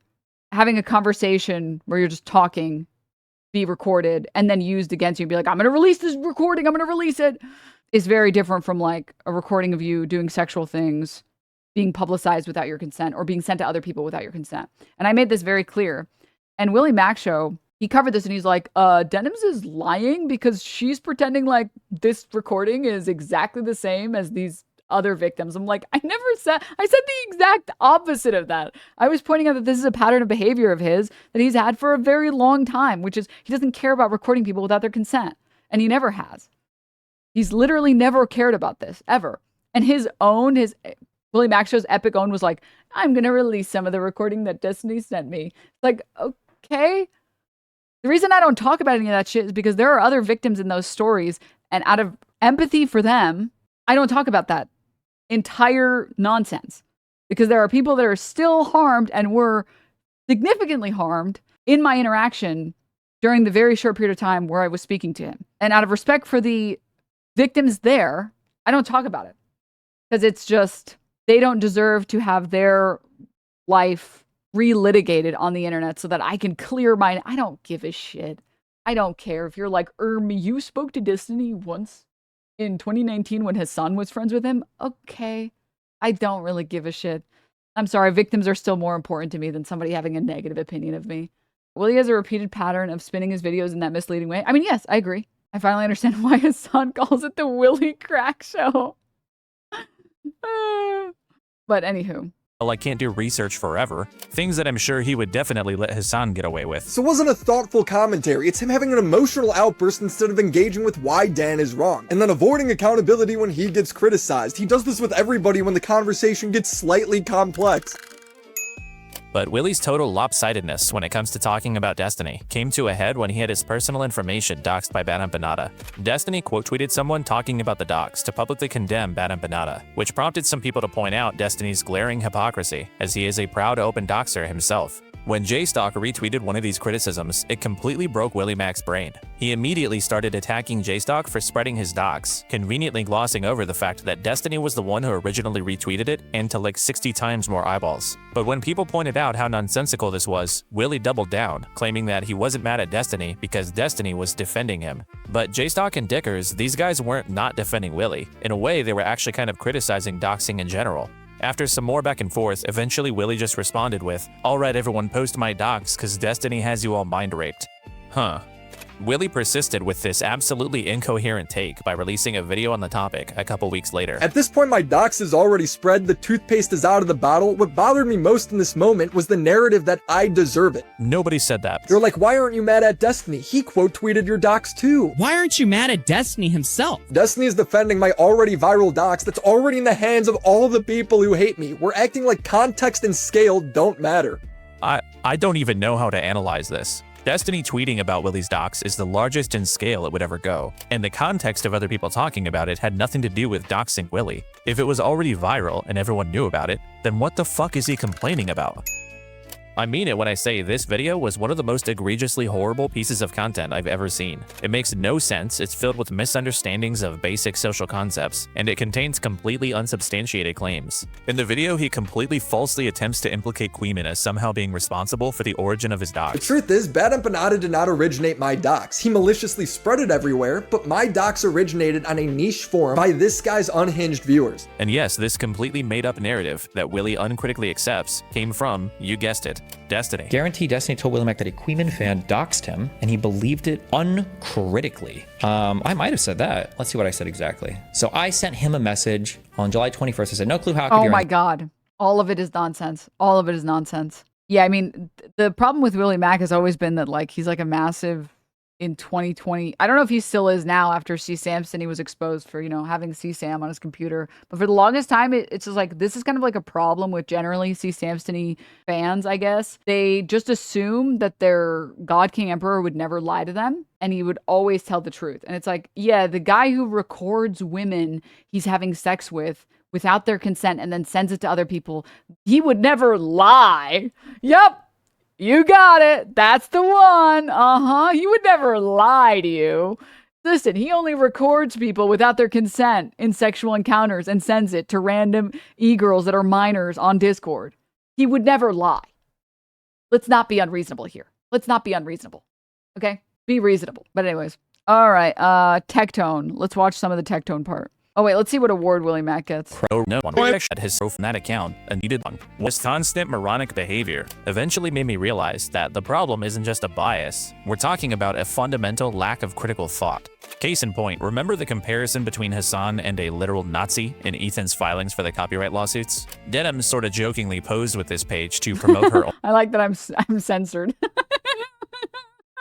It's pretty good. OnlyFans. Obviously her way of kind of making fun of the ridiculousness of the complaints, while also trying to raise money for her defense. Willy, though, just has no idea what's going on, and instead tries to make it some anti-Semitic thing about Denims. This was very funny. Why is Denims posing with Nazi leaders to promote her OnlyFans? Like, I'm sorry that you're like, this is what I mean by average. Like, okay, this is going to be hard to swallow truth pill. He's dumb, but for the American population, he's average. He just doesn't know what's happening. That's like the average American voter. He just doesn't know what's happening. Posing with Hitler. And then when people try to explain to him what's happening, he, again, doubles down. Just completely missing the point. No idea what's going on around him. This isn't your run-of-the-mill, someone has an agenda or a... That was such good rage bait, by the way. Oh my God. Like, dude, I love to do things that give people no response. I love to put people in situations where I can say, nothing to say, no comment, no comment. Because there's something funny about all these people being like, well, it's time to be a whore on the internet. Come on, be a whore on the internet so you can raise money. And I'm like, okay, sure. Here's a photo of me kind of looking sexy. And they're like, what? But you're you can't do that. I was making fun of you. No, but you're being a whore. Okay. Do you have any other insults or anything? Or are you just going to say the same thing over and over and over again? Or you're not going to, you just have nothing to say now. Okay. All right. Isn't it sad that that's the only thing that they could say? Oh my God. So good. It's so good. Bias that affects their content? The only explanation for this level of incompetence is that this guy isn't just dishonest. He's got like some type of disability. Willy Max built a lot of his credibility on criticizing people like Hasan for misinformation, poor journalism, and irresponsibility. Meanwhile, he'll reflexively spread false narratives about other creators, kind of serious ones like revenge porn and doxing, without verifying them. But when it's people he likes that are accused of serious things, he'll functionally run cover for them. But he has to do things that way, because that's been his brand for a long time now. He is the blue-collar commentary YouTuber that catches normal people up on how awesome Ethan and Destiny are and how terrible Hasan is. And he's too gullible to question what people tell him, too stupid to understand when he's being lied to, and too compromised to think for himself. Willy's friend Nicholas Diorio put it best. Willy's not like internet people and he's not terminally online. He's just like some fucking guy who makes commentary videos. You see, Willy's just your everyday working man. He's just the most simple, dull, unexceptional guy you could think of. He's like the most normal guy ever, which is kind of the problem. Willy MacShow gets... This is what I'm... Okay, I think you put it pretty well. That's what I was trying to say. He's just a very, like, literally the most average, like the type of person you would expect to be in every Discord server. I didn't pre-watch this. I didn't pre-watch this section. You were just saying that No, I actually did not pre-watch the Willy MacShow part. I pre-watched my parts. The lawsuit part and the CPS part. I pre-watched that, but I didn't pre-watch the other parts. I wanted to watch this with you guys. Oh, I didn't pre-watch the first like 10 seconds of the next Taku part, which is also the only part that I'm going to make you guys watch. The literal most normal guy ever award.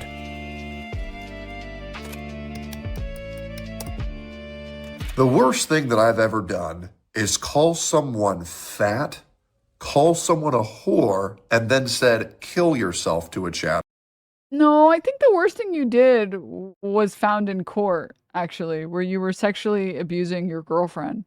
I think that was the worst thing. And I am one of the most punished people on the internet. No. And you have people... You know who's the most punished person on the internet? I don't know if this is a controversial take or not.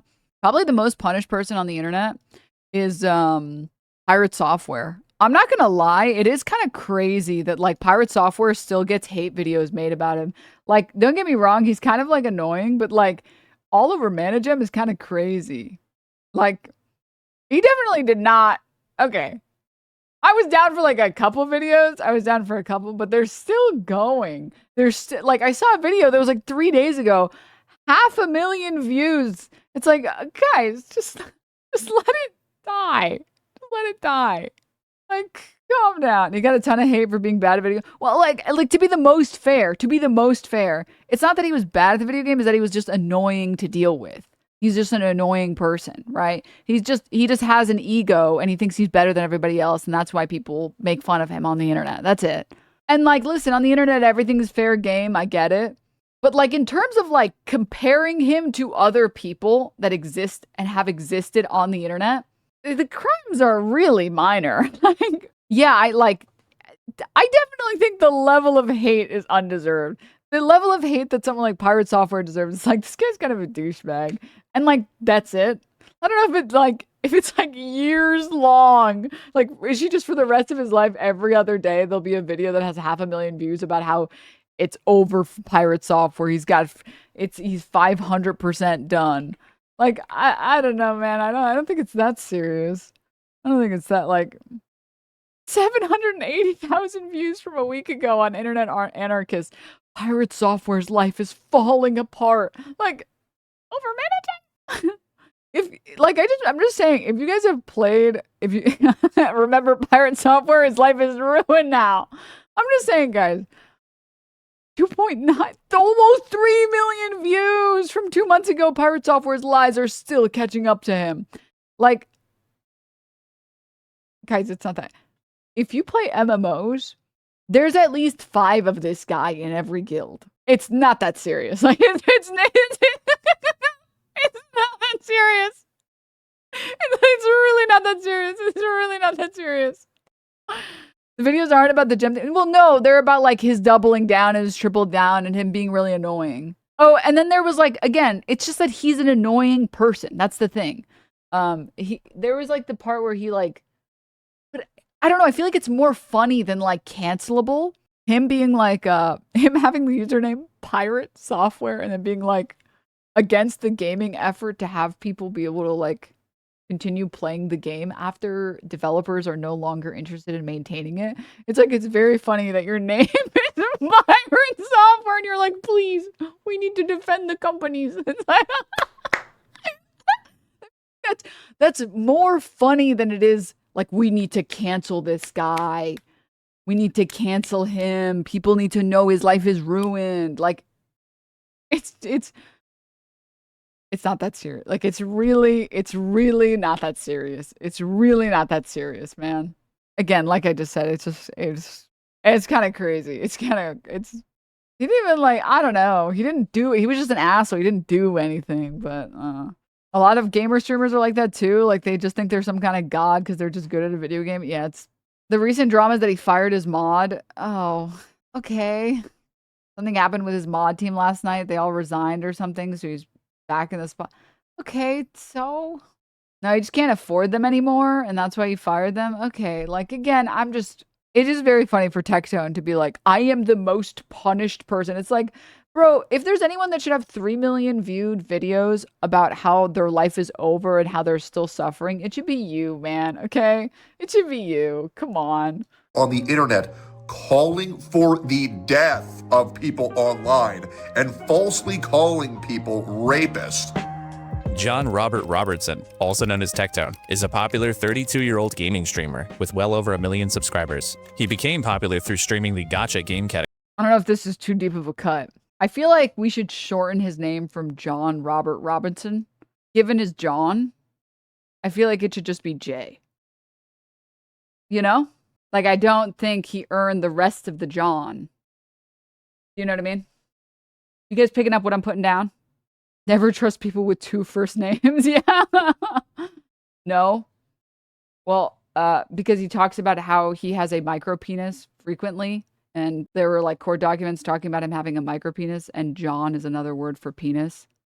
So it should be like just J instead of the, like he doesn't have the full John, so it should just be J rapist. Stop!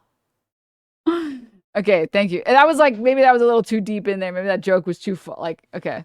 Well, thank you guys for joining me on that one.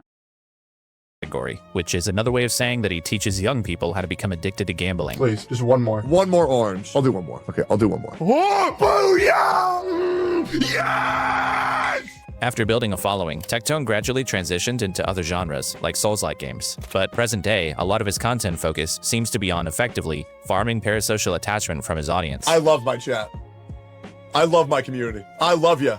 Yo, chat, real quick, in y'all's opinion, Tectone recently stepped away from streaming, and for a while now, he's been almost exclusively— Can I say, though, the funniest thing about Tectone is LSF normally would love a guy like Tectone, but because his voice is like broken glass, they fucking hate him. He's the only person that I've gone like head-to-head with on LSF, and people sided with me. And all the comments are like, I just don't like Tectone. I just hate when he shows up on a stream. I hate when he collabs with other people. I hate his voice. He's awful to look at. His personality is disgusting. I will side with anyone as long as it is not, as long as they are fighting Tectone in that moment.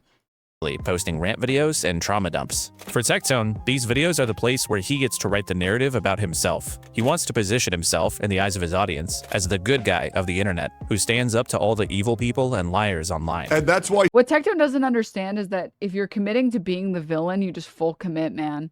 You can't do this like half-ass, like, oh, Tectone. And then also in the same breath be like, yeah, she's a whore, she's fat, she's a fat whore.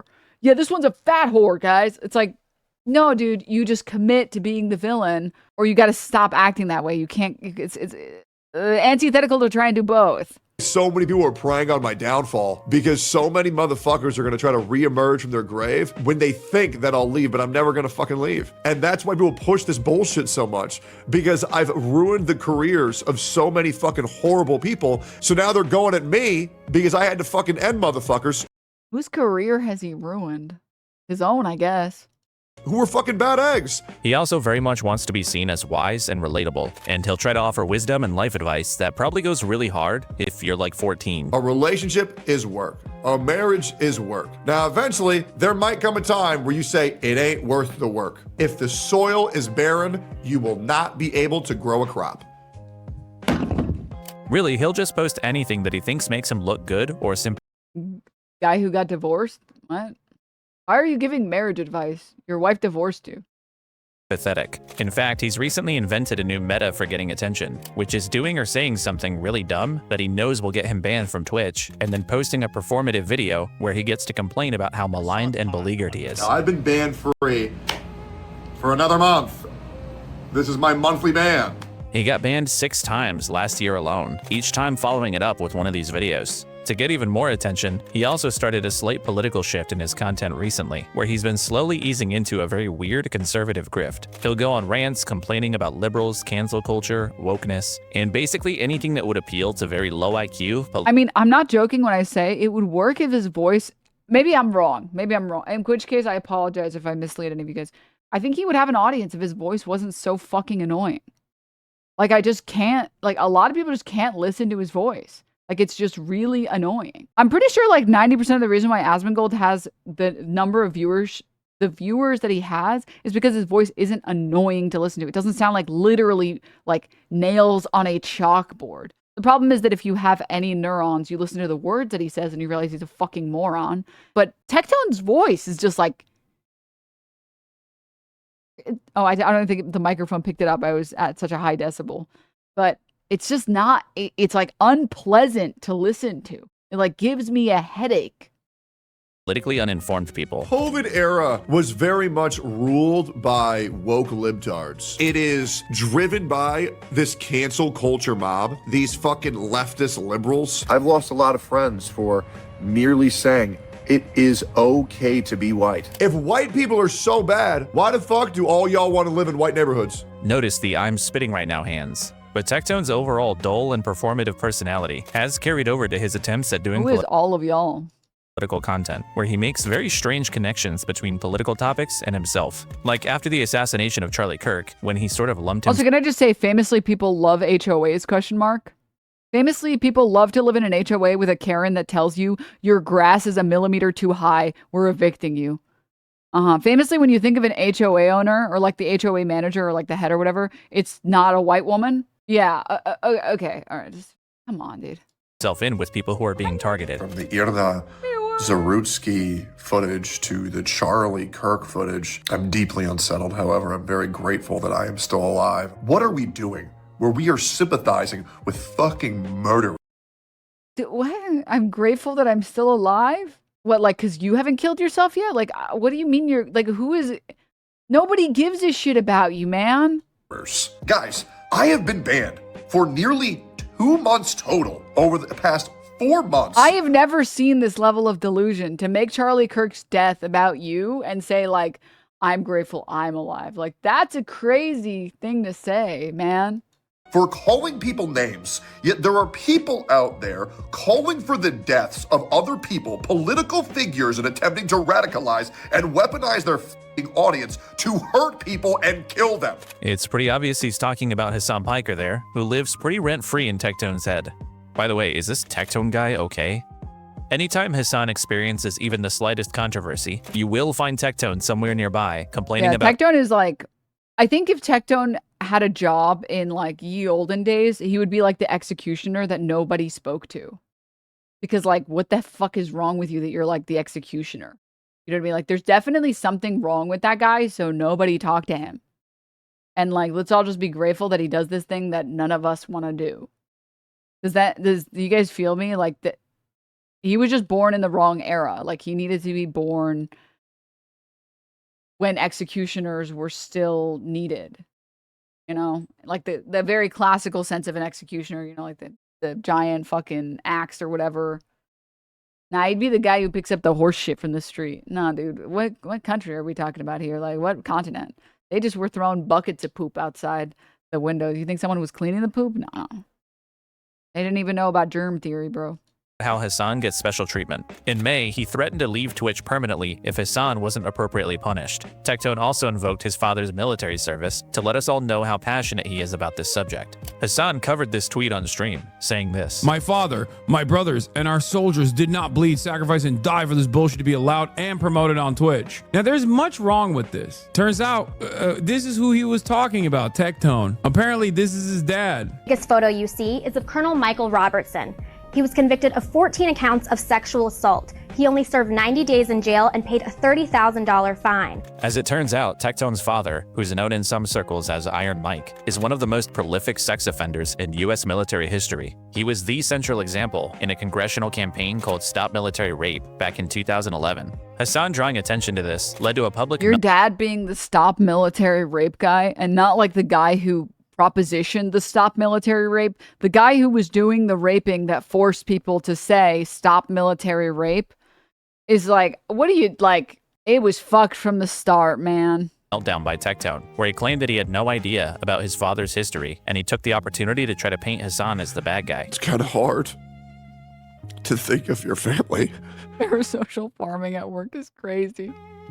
as a monster, I suppose, due to Thing. I feel like people did not focus hard enough on this. I feel like I was one of the only people that really like nailed this head down, whatever the fuck the saying is. That he like does this performative cry. He's like, it's so hard for me to have a rapist dad that everyone knows about. So I guess I will stop talking to him on stream. It's like, what was that last part? What were those last two words? I hope this is the clip.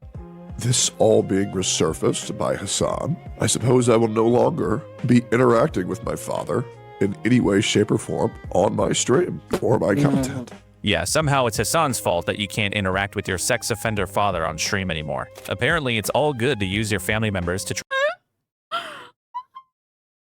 I love the idea that you find out that your dad is like the military rape guy, and your first thought is like, oh man, I can't have you on stream anymore, dude. Fuck. Like, are you sure the position shouldn't be, I can't talk to this guy because he's a fucking rapist? Because I feel like that would be like most normal people's position would be like, I'm sorry, you sexually assaulted how many people? Huh? No. Well, you were just like you were neurodivergent, bald, I don't know. And you were a minor, 50 years old. Like, try to argue for deplatforming someone, but if they point out that that family member is a piece of shit, then they're the asshole. This situation is a good example of how Weasley Tectone can be. When his father was diagnosed with also cancer, just like for frame of reference, just try and imagine one of your parents sexually assaulting or physically abusing your other parent.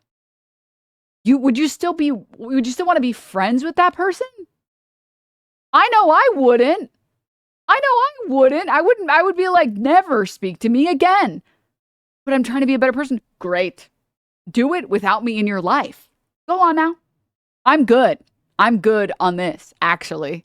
I'm good. And if that answer is you would still talk to them, all right, then I guess we're just different people, man. Guess we're just different, man. And that certainly would not be a person that I would think is a good role model either. Years ago, he referred to him as his best friend and lifelong role model and said that he was always there for him. But ever since the incident with Hasan, all of a sudden Tectone speaks much more reservedly about his relationship with his dad. I barely knew my father at all.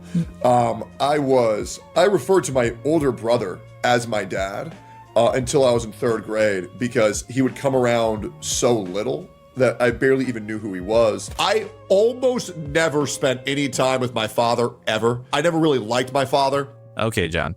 But Tectone wasn't... No, not that my best friend and been my role model my entire life. He's my hero. Thank you for being there whenever I need it. Guys, it's literally like projection station, man. It really is. These people, they're all projectors, man. They're the worst projectors on the planet, bro. Bro literally has the world's biggest daddy issues I've ever seen in my life. So, of course, that's why he always argues that women have daddy issues. It's tough. It's tough. It's tough. I am very grateful that I have been spared those mental illnesses. I think I'm... I don't know if it's 127 or what, but I'm like, yeah, but you don't get to, like, choose your parents. Like, who cares? Like, you don't choose your family. You RNG'd that.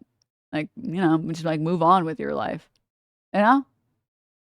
But that's like, I don't, I also know that like, that's not how other people process those things, you know? So yeah.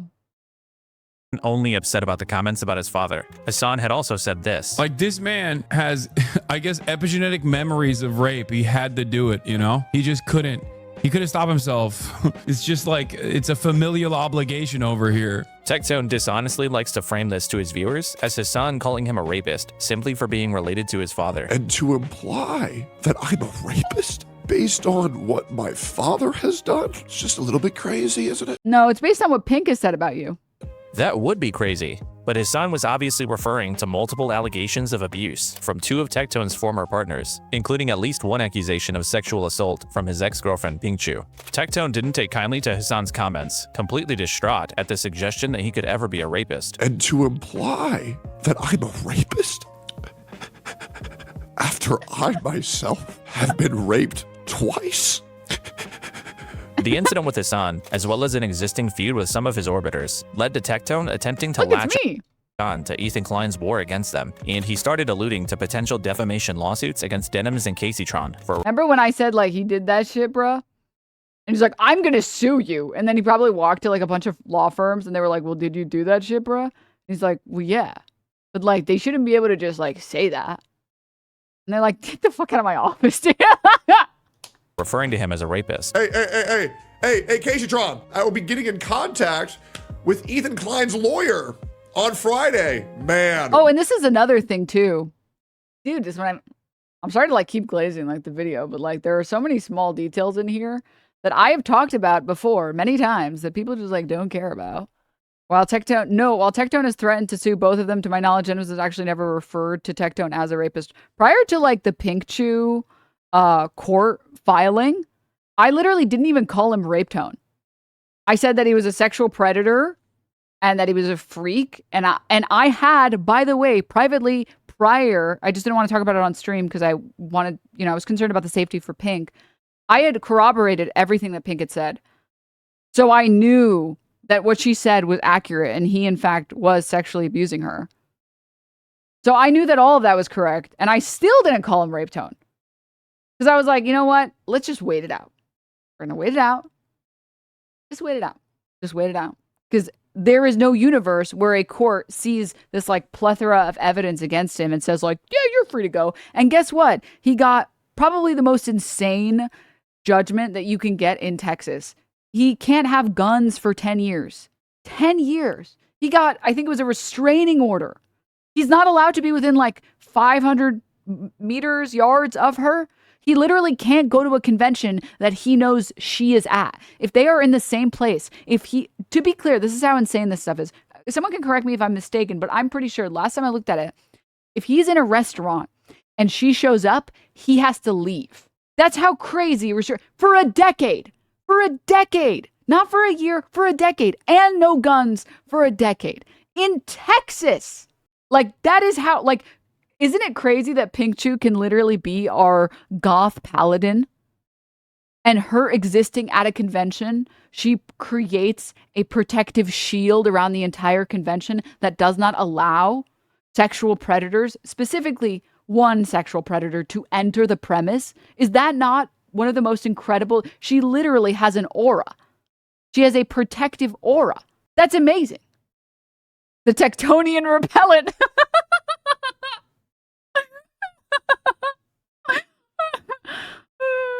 Oh my God. Oh my God. Correct me if I'm wrong. He also can't react to your content if you have a small picture of Pinkchu on your stream, right? Well, like, that's like an extra, like, meme. Basically, he's not allowed to talk to her. He's not allowed to talk about her. He's not allowed to continue talking about his experiences with her. And Mizkiff has been doing probably one of the most funny things I've seen, which is he posts like, he has like, when he talks about Tectone, he puts a little picture of Pinkchu on the screen so that Tectone can't respond to it. But yeah, what a fucking total clown, man. We have a lot to talk about. But if your gut reaction to Tectone's allegations is to think they're just allegations, so Hasan and his orbit should be more responsible with their language. Unfortunately, we have another situation where the preferred strategy for responding to the allegations is repeatedly and continuously lying. Tectone's dishonesty is very sprawling and elaborate. He's misrepresented timelines, pitted his exes against each other, and he's constantly alluding to hidden information that will completely exonerate him, that he can't reveal yet, but it never really comes. And once I release what I'm going to release, and everybody sees it, and once I exonerate myself, because I'm telling you, when I get exonerated, I'm going nuclear. I'm just being straight up. I am counting the days. Is the exoneration in the room with us? If you don't apologize now, I do. This was crazy, dude. I mogged him so hard and so early on. When Pink came out with the original statement, he was like, you need right now, Pink, redact your statements. I'm giving you 24 hours. And then 24 hours passed and then he did nothing. I'm starting to laugh so giddily. I don't know if that's a word. I'm sorry to laugh in such an obscene way, but it just like, it truly brings such a joy to me. What a pathetic. And I literally said, bro is not going to do anything. Watch. And then 48 hours passed and I was like, oh, that's crazy. He didn't do anything. It was just a fucking threat. Expect one when I prove my innocence in the months to come. If you want to get a full overview of the allegations against Tectone, there's a pair of really good videos by Shamu that are linked in the description that cover everything in detail. Shamu also lays out Tectone's pattern of— your life can always be worse. You can be like the one of the 3 Tectone fans. Tectone lives rent-free in your head. Dude, can you imagine how sad life must be being this dumb? Think about how dumb Tectone is. And then think about how dumb you have to be tricked by Tectone. Like, we are approaching levels of stupidity we thought were never possible. Like, you are literally the biggest one. You have to be one of the biggest failures on the planet to be a Tectone fan. Like, you have nothing going on for you. You have no friends. You have no hobbies. You've never gotten good at anything in your life. You don't take joy in anything other than maybe watching women get sexually harassed. Your family thinks you suck. Nobody likes your presence. And the only thing you have left for you is watching Tectone gamble. I have a wife and kid, and nice job. Guy who definitely has those things. And let me guess, your dad works at Nintendo and your wife is from Canada? Oh, okay, dude. But again, remember, think of how stupid Tectone is, and then think about how stupid you have to be a Tectone fan. So of course this guy thinks that line would work. Do you understand? Of course a Tectone fan thinks, well, I can trick them. I have a wife and kid, and nice job. All right, that should be enough to trick him. I fooled him. Like we're approaching levels of stupidity that are amazing. Look, he doesn't even know what it's so amazing. It's so amazing. He doesn't even know what I'm insulting him for. Having a family is a bad thing. He can't keep up. He can't keep up. I have not used a single big word. I haven't used a word greater than 5 letters, 6 letters maybe, and he can't keep it. He doesn't even know what I'm making fun of him for. He's lost. You're calling me stupid. Yes, I understand. Oh, you got it, buddy. You got it. Oh, good job. Good job. Anyway. Of lying and manipulation. As a quick example, at one point, Tectone and his then-girlfriend Pinkchu became aware of abuse allegations against him that his ex-wife Freem was about to go public with. They learned about this through a mutual friend of Pink and Freem, who'd been told about a Google Doc that Freem was compiling, outlining her accusations. Tectone tries to publicly get ahead of these allegations before anyone learns about them by raiding into a Pinkchu livestream, where she runs through a clearly rehearsed attempt to discredit and smear Freem as a stalker and a harasser and all kinds of other crazy shit. Pink also hints at something that Freem was planning on doing that would destroy her and Tectone's lives, but she doesn't specifically say what. She was going to do something much worse, so bad it would have ruined all of our lives. I'm not going to say what it was that she was doing, but it was so horrific it would have ruined all of our lives. But when Shamu was researching his video, he asked Tectone directly what Freem was planning on coming out with, and this is what he says. I asked him what the allegations were that Pink mentioned were going to ruin all of their lives, not letting him know I already had the court documents proving what they were. And he lied to me. He said, quote, "No allegations were going to be made against me. This was between her and another woman." Provably a lie. In the future, Pink would eventually go on to say that she was essentially manipulated into making defamatory statements against Tectone's ex-wife. This stuff is generally— And I want to say something. I saw one person say Pink L. No. That still, despite it being something that was harmful, was still a Pink W, because it shows that she is pure of heart, that she wanted to believe and she wanted to stand by someone that she was with, because she didn't think that people had such cruelty in their heart and such malice in their heart that they would lie to their partner, that they would manipulate their partner that way. And then immediately upon realizing that she was lied to, she apologized. I hate that people warned me and I didn't listen because I was so manipulated. I hate that I was lied to when another girl who went through worse was trying to come forward. Me and her are good now, but I should have listened. When you're in it, you feel blind to reason. And they've since sorted everything out and she's apologized. So I'm sorry. That's not an L to me. I think not apologizing, that's an L. I think that's an L. And also another thing that you have to remember is a lot of abusive pieces of shit.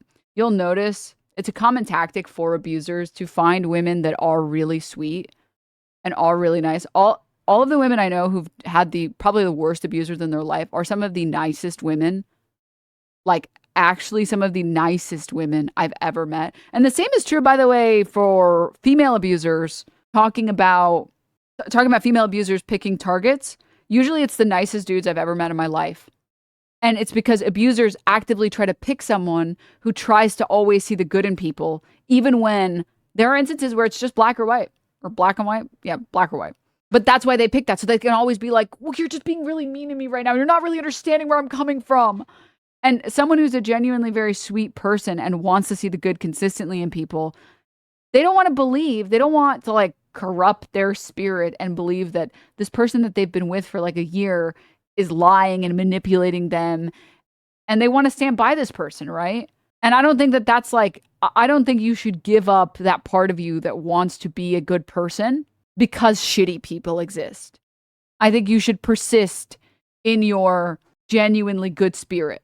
That's not indicative of bad character. I just don't think it's indicative of bad character. I think it's indicative of bad character to never apologize and reach out and try and right your wrongs.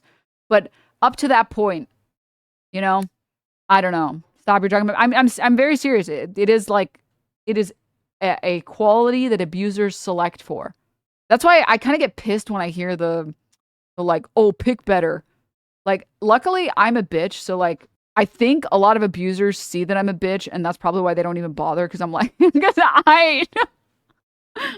I just think you should be a bitch sometimes, and that's okay. But when I say I'm a bitch, I mean like, I don't care if it's impolite. I'm going to stand up for the things I believe in, and the word bitch has no power over me. We're never gonna have a conversation, and you're gonna say like, you're being a real bitch right now, and that would move me. You're gonna move me if you explain to me why you think I've gone too far. Like if you're like, I just think you're being really harsh because like, did this really deserve this? And then I'd consider it, but like, you're not going to move me just because you're calling me. I don't care. Call me a bitch as much as you want. That word has no power over me, dude. What the fuck? Hello? This is not Harry Potter, man. I don't know. What is it? Abracadabra. What is the fucking spell that kills you? What do you think we're doing? We're not RPing, man. Your words don't mean, that word doesn't mean anything. It's not a magic spell on me, man. Adava, cadabra, whatever. Fetus, deletus, something like that. Would you be moved if someone called you an asshole if you were behaving like one? No, I would be moved if someone said, hey, I feel like you're acting this way. Or like, I feel like you're being overly harsh. And here's why, X, Y, Z, whatever. And like they build their argument. Then I'm always moved. If you make a good argument, I'm moved. I'm a simple person. And it also depends on who's saying it. But like, why did I? I also agree. This is what I tell people. You should be comfortable. If something is very important to you, you should say what's important to you. Sometimes the presentation doesn't need to be perfect. If it's very important, you need to tell the other, like especially if you're with someone, you're dating someone, you need to tell them. And you have to accept that you're not perfect and that's okay. And even if the presentation isn't the best, if it is very important, you have to say something because the other person has no way of knowing, right? You should be as polite as you can. But sometimes if you don't know how else to say it, you should just say what you want to say. Sometimes I think I like really rack my brain. I'm like, what is like a polite, productive way to explain this to someone else? How do I explain this to someone else or like someone I'm with or whatever in a way that is productive? And sometimes it's really hard. Sometimes it's really hard to get that phrasing really well. There's a lot of like I statements you can make, right?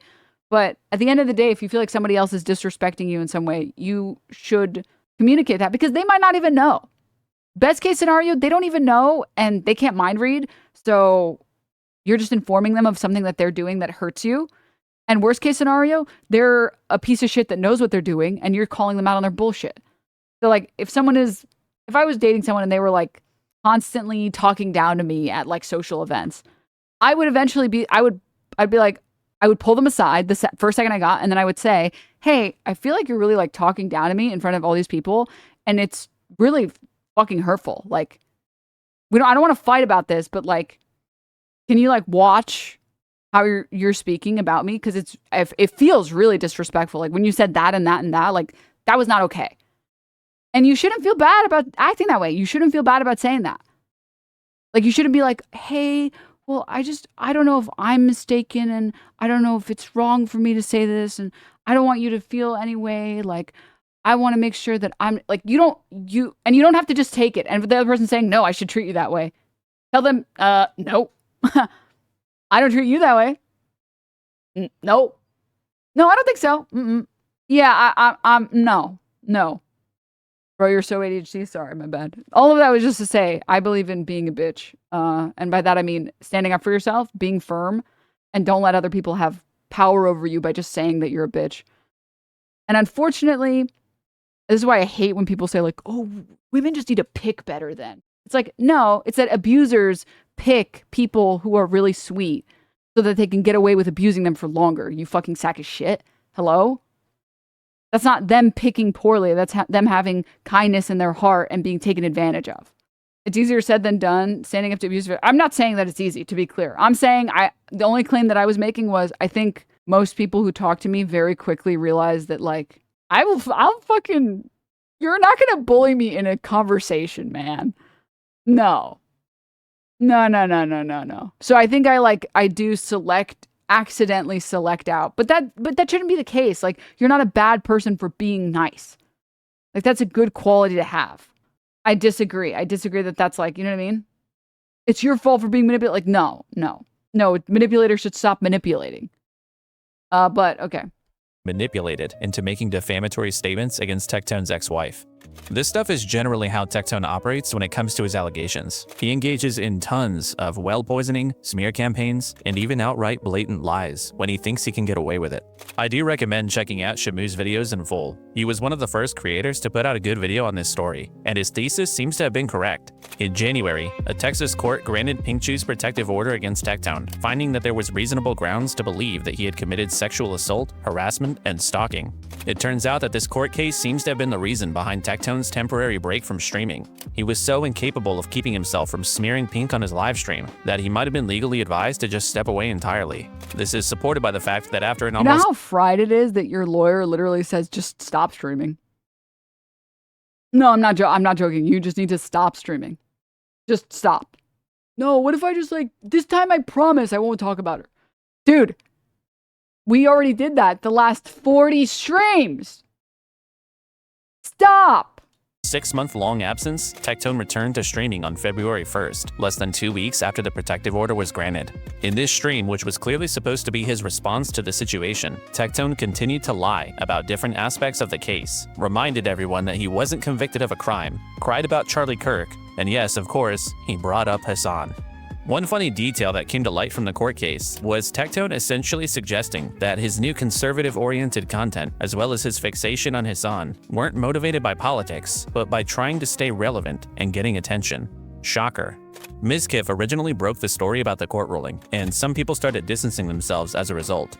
But I don't really want to talk about the court case that much more. Not just because the details of what Tectone allegedly did to Pink are pretty demented, but also because we didn't need the court's ruling to make this determination. Similar to our Cameron F305 situation from earlier, while there may never be proof that Tectone sexually abused anybody, the sheer quantity of lies he deploys in defense of himself, to me, stands as pretty compelling evidence in and of itself. And this information— I get the point that Kill is making here, which is he's enough of a piece of shit online that it doesn't really matter whether or not he was ever found guilty, or not found guilty because it wasn't a criminal case, but whether or not a court said it was reasonable to believe that he sexually assaulted his ex-girlfriend.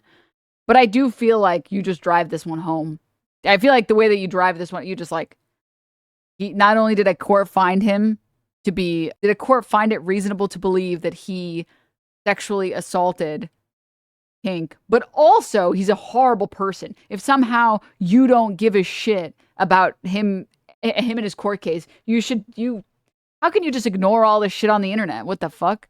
Was all already out there. I'm so curious. I'm not gonna lie. I'm actually excited at the end of every one of these categories to see the title that it gives them. Were multiple creators doing the work of laying out how much of a manipulative liar Tectone is. You'd have to be kind of a willful idiot to have defended this guy, even prior to the lawsuit. Kind of like Cameron, actually. Even after the court ruling, his instinct was to defend Tectone, which was probably because Tectone is a big fan. What a fucking amazing video. Yo, guys, go here. Go subscribe to Cameron. Great content creator, bro's growing fast as fuck. Absolute W video. What's the saying? Predators of a feather hunt together? The way Tectone cultivates parasocial relationships, his attempts at narrative control, his willingness to lie, all of this stuff points towards a guy who is beyond desperate to maintain his audience, probably because his channel is the one place where he gets to try to speak the way he wants to be seen into existence. When everything's all said and done, oh, it's gonna be all over the internet, man. When everybody knows that I did nothing wrong and I've been getting backstabbed for years by all these dumb fucks, the reality is I've never done anything Why wrong. did he kind of give Ben Shapiro just then? The reality, yeah. Here's the reality. Dude, I'm tired of my fucking mayor being a goddamn fucking greedy landlord hogging up the entirety of the fucking real estate that is my chair. Dude, can I show? Bro. Bro is bullying me off of my chair.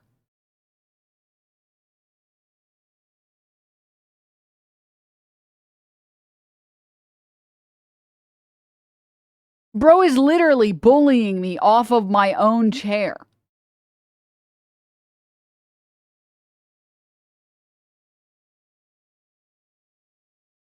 This is not even comfortable to sit on at this point.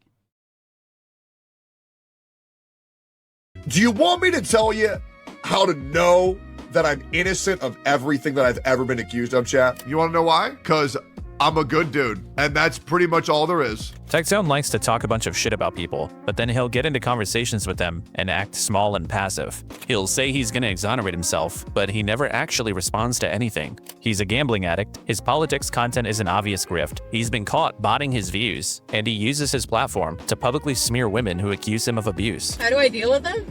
I love him. Don't touch me. I'm patient. No, you're fucking not. You're like the most impatient, moody fucker I've ever met. I'm patient when it comes to you. Freem, I carry our marriage, and you know that. Freem, you know that. I think we have a pretty 50-50 marriage. You're high. You're high. You're kidding. Guy who definitely loves his wife and treats his wife with respect. I carry our fucking marriage. I think it's 50-50. You're high. It's like, it's crazy that like I can feel my liver shutting down watching that. Like the first video in existence to destroy organs. Kind of incredible. Can't trust anything this guy says. He's like not even a real person.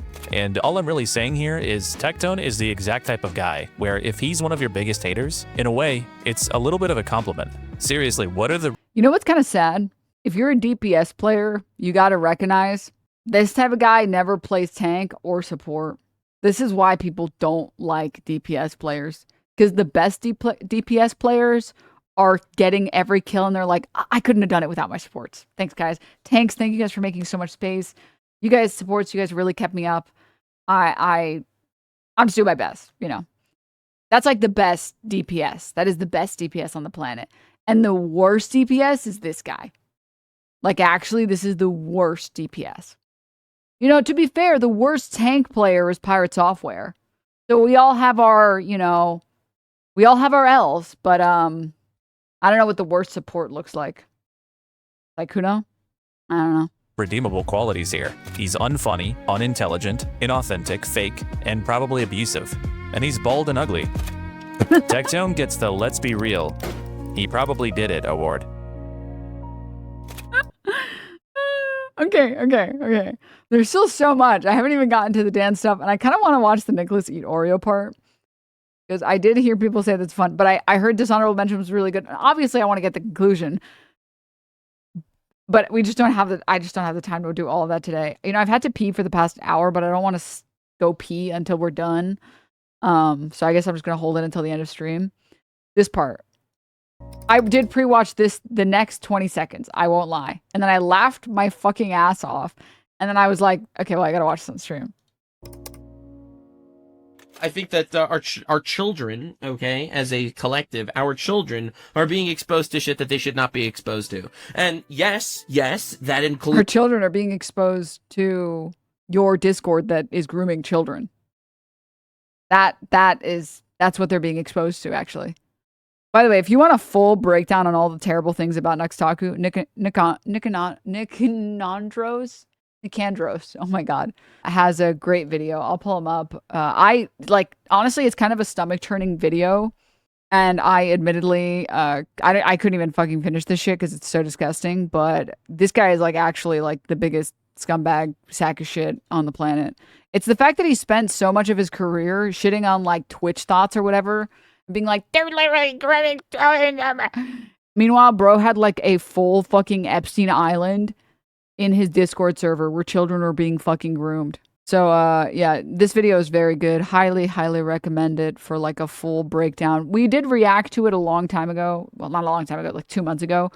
I don't know if the VOD is... I don't really upload VOD, so I don't know. But you guys should go and... All right, continuing. Includes the weird sex shit that's pushed in schools, and it is also the unimaginable amount of random degenerate, furry, gore, porn, vor shit that you see in Roblox. And in my opinion, kids should not be exposed to shit like this. This fucking thing is Nux Taku. Nux is a 30-year-old variety streamer with over 2 million subscribers. For a second, I don't know why. Sorry, this thing is amazing. But second, I don't know why I thought he was going to say is a 30-year-old virgin when he said I was like, that's crazy to say that. Is Nux Taku. Nux is a 30-year-old variety streamer with over 2 million subscribers on YouTube. He's most well known for his anime-related content, his time hosting Some Terrible Podcast with Mutahar, and making weird shit like this. I'm the chat type, Barry Poggers mad type, Monka is mad lad type, epic clapping rad type, Twitch is hentai. Nux's early career mostly I've gotten word that that's actually what the IDF plays to the countless victims sitting in their prisons.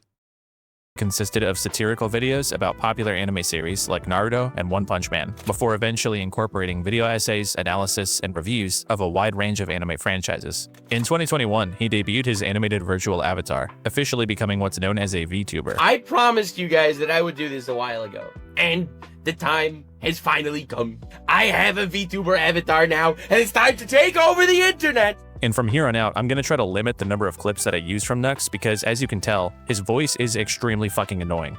In 2020, Nux... That's it. Beautiful cinema on its own. That's just enough. That's enough. That's just... I already... Again, we already watched that documentary. Highly, highly recommend. If you don't know anything about Nux Taku, and you would like to know about the fact that this guy literally had a Discord server that was grooming children, please, by all means, go ahead, watch it. It's very good. For mobile viewers, the account, the YouTube account is titled, I'm just going to spell it, Nikandros. But I also linked it in chat. It's a great video. And I would watch it again if we hadn't already watched it ages ago, but it's also really long. So watching all of it would be a full... I mean, this video is going to take us 3 streams to get to.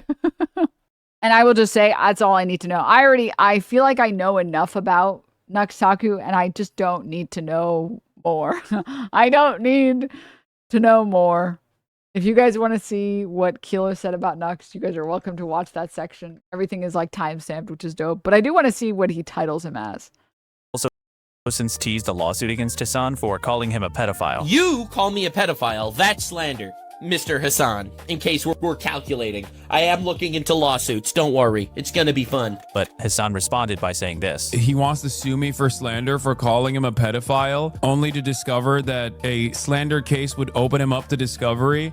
And I feel like his hard drives would be so criminal that he might actually go and face criminal repercussions in the aftermath of said situation, you know? And ever since then, Nux has gotten pretty silent about any potential lawsuit. What was that thing Nux said earlier about wanting to protect kids? Our children are being exposed to shit that they should not be exposed to. The unimaginable amount of random, degenerate, furry, gore, porn, vor shit. I'm telling you, you have no idea how much weird garbage is there. And in my opinion, kids should not be exposed to shit like this. For a frame of reference, by the way, he was literally showing... He had something called hentai reviews on YouTube, where he was showing hentai. And there was hentai of children. I don't even know how that was allowed on YouTube at the time that he was uploading it. But I'm not joking. It is hentai. He was showing hentai of children. And they would he was censoring it out, and he would bring on people and they'd be like, dude, what is happening? And now she's having sex with this animal. And it's like, and we're the degenerates? And we're the degenerates. All right, man. Nux Taku gets the Great with Kids award.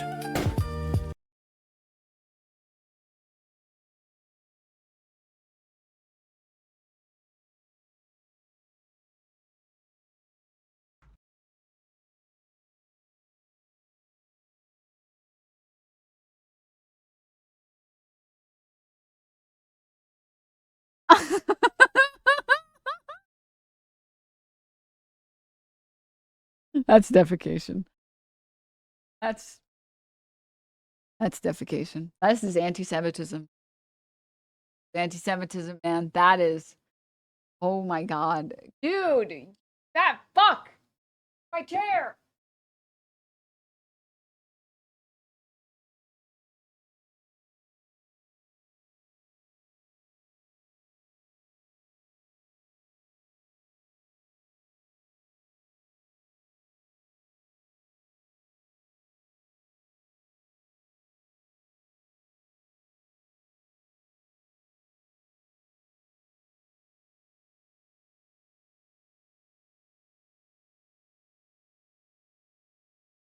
I'm gonna eat him. Yeah, anyone who has cats can tell this is a very abused cat. The classic situation of worm abuse.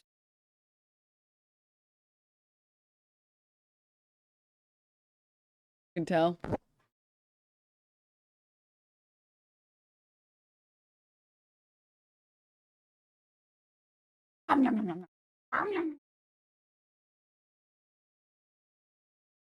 All right. I can see you put on an invisible shock collar. That's true. That's actually fucking true. Got his fur all over my fucking face. Menace. And it's a short hair cat, man. You know, my dumbass was like, let me get a gray cat, because then I won't see the fur anywhere. And then the fur gets on me, and then I can't fucking see it, so I can't get rid of it. Whatever. I'll deal with it later. Okay, guys. That is going to be it for the stream. Oh, and also, if you guys want to, like, go and watch it without me, because I'm taking so long to watch this, to react to this fucking video, please go subscribe. Great channel. He only has, like, 1,000 subscribers. Deserves way more subscribers. I'll do this tomorrow at, like, peak viewership also, because, you know, why not? And leave a comment and like it and stuff, because it really does help the algo. And I know when I've uploaded videos, it sucks to, like, upload to, like, a fresh channel that doesn't really have a lot of views. So comment and stuff and get it in the algorithm and whatever, because it is really well researched. It's pretty good. There's stuff in there that I didn't know about, which is impressive. It's very impressive versus, like, the content puke, which, like, there was nothing in there that I didn't already know. It was crazy. But again, like I said, fucker is back. His fucking landlord is fucking back. Damn you, Mayor Worm.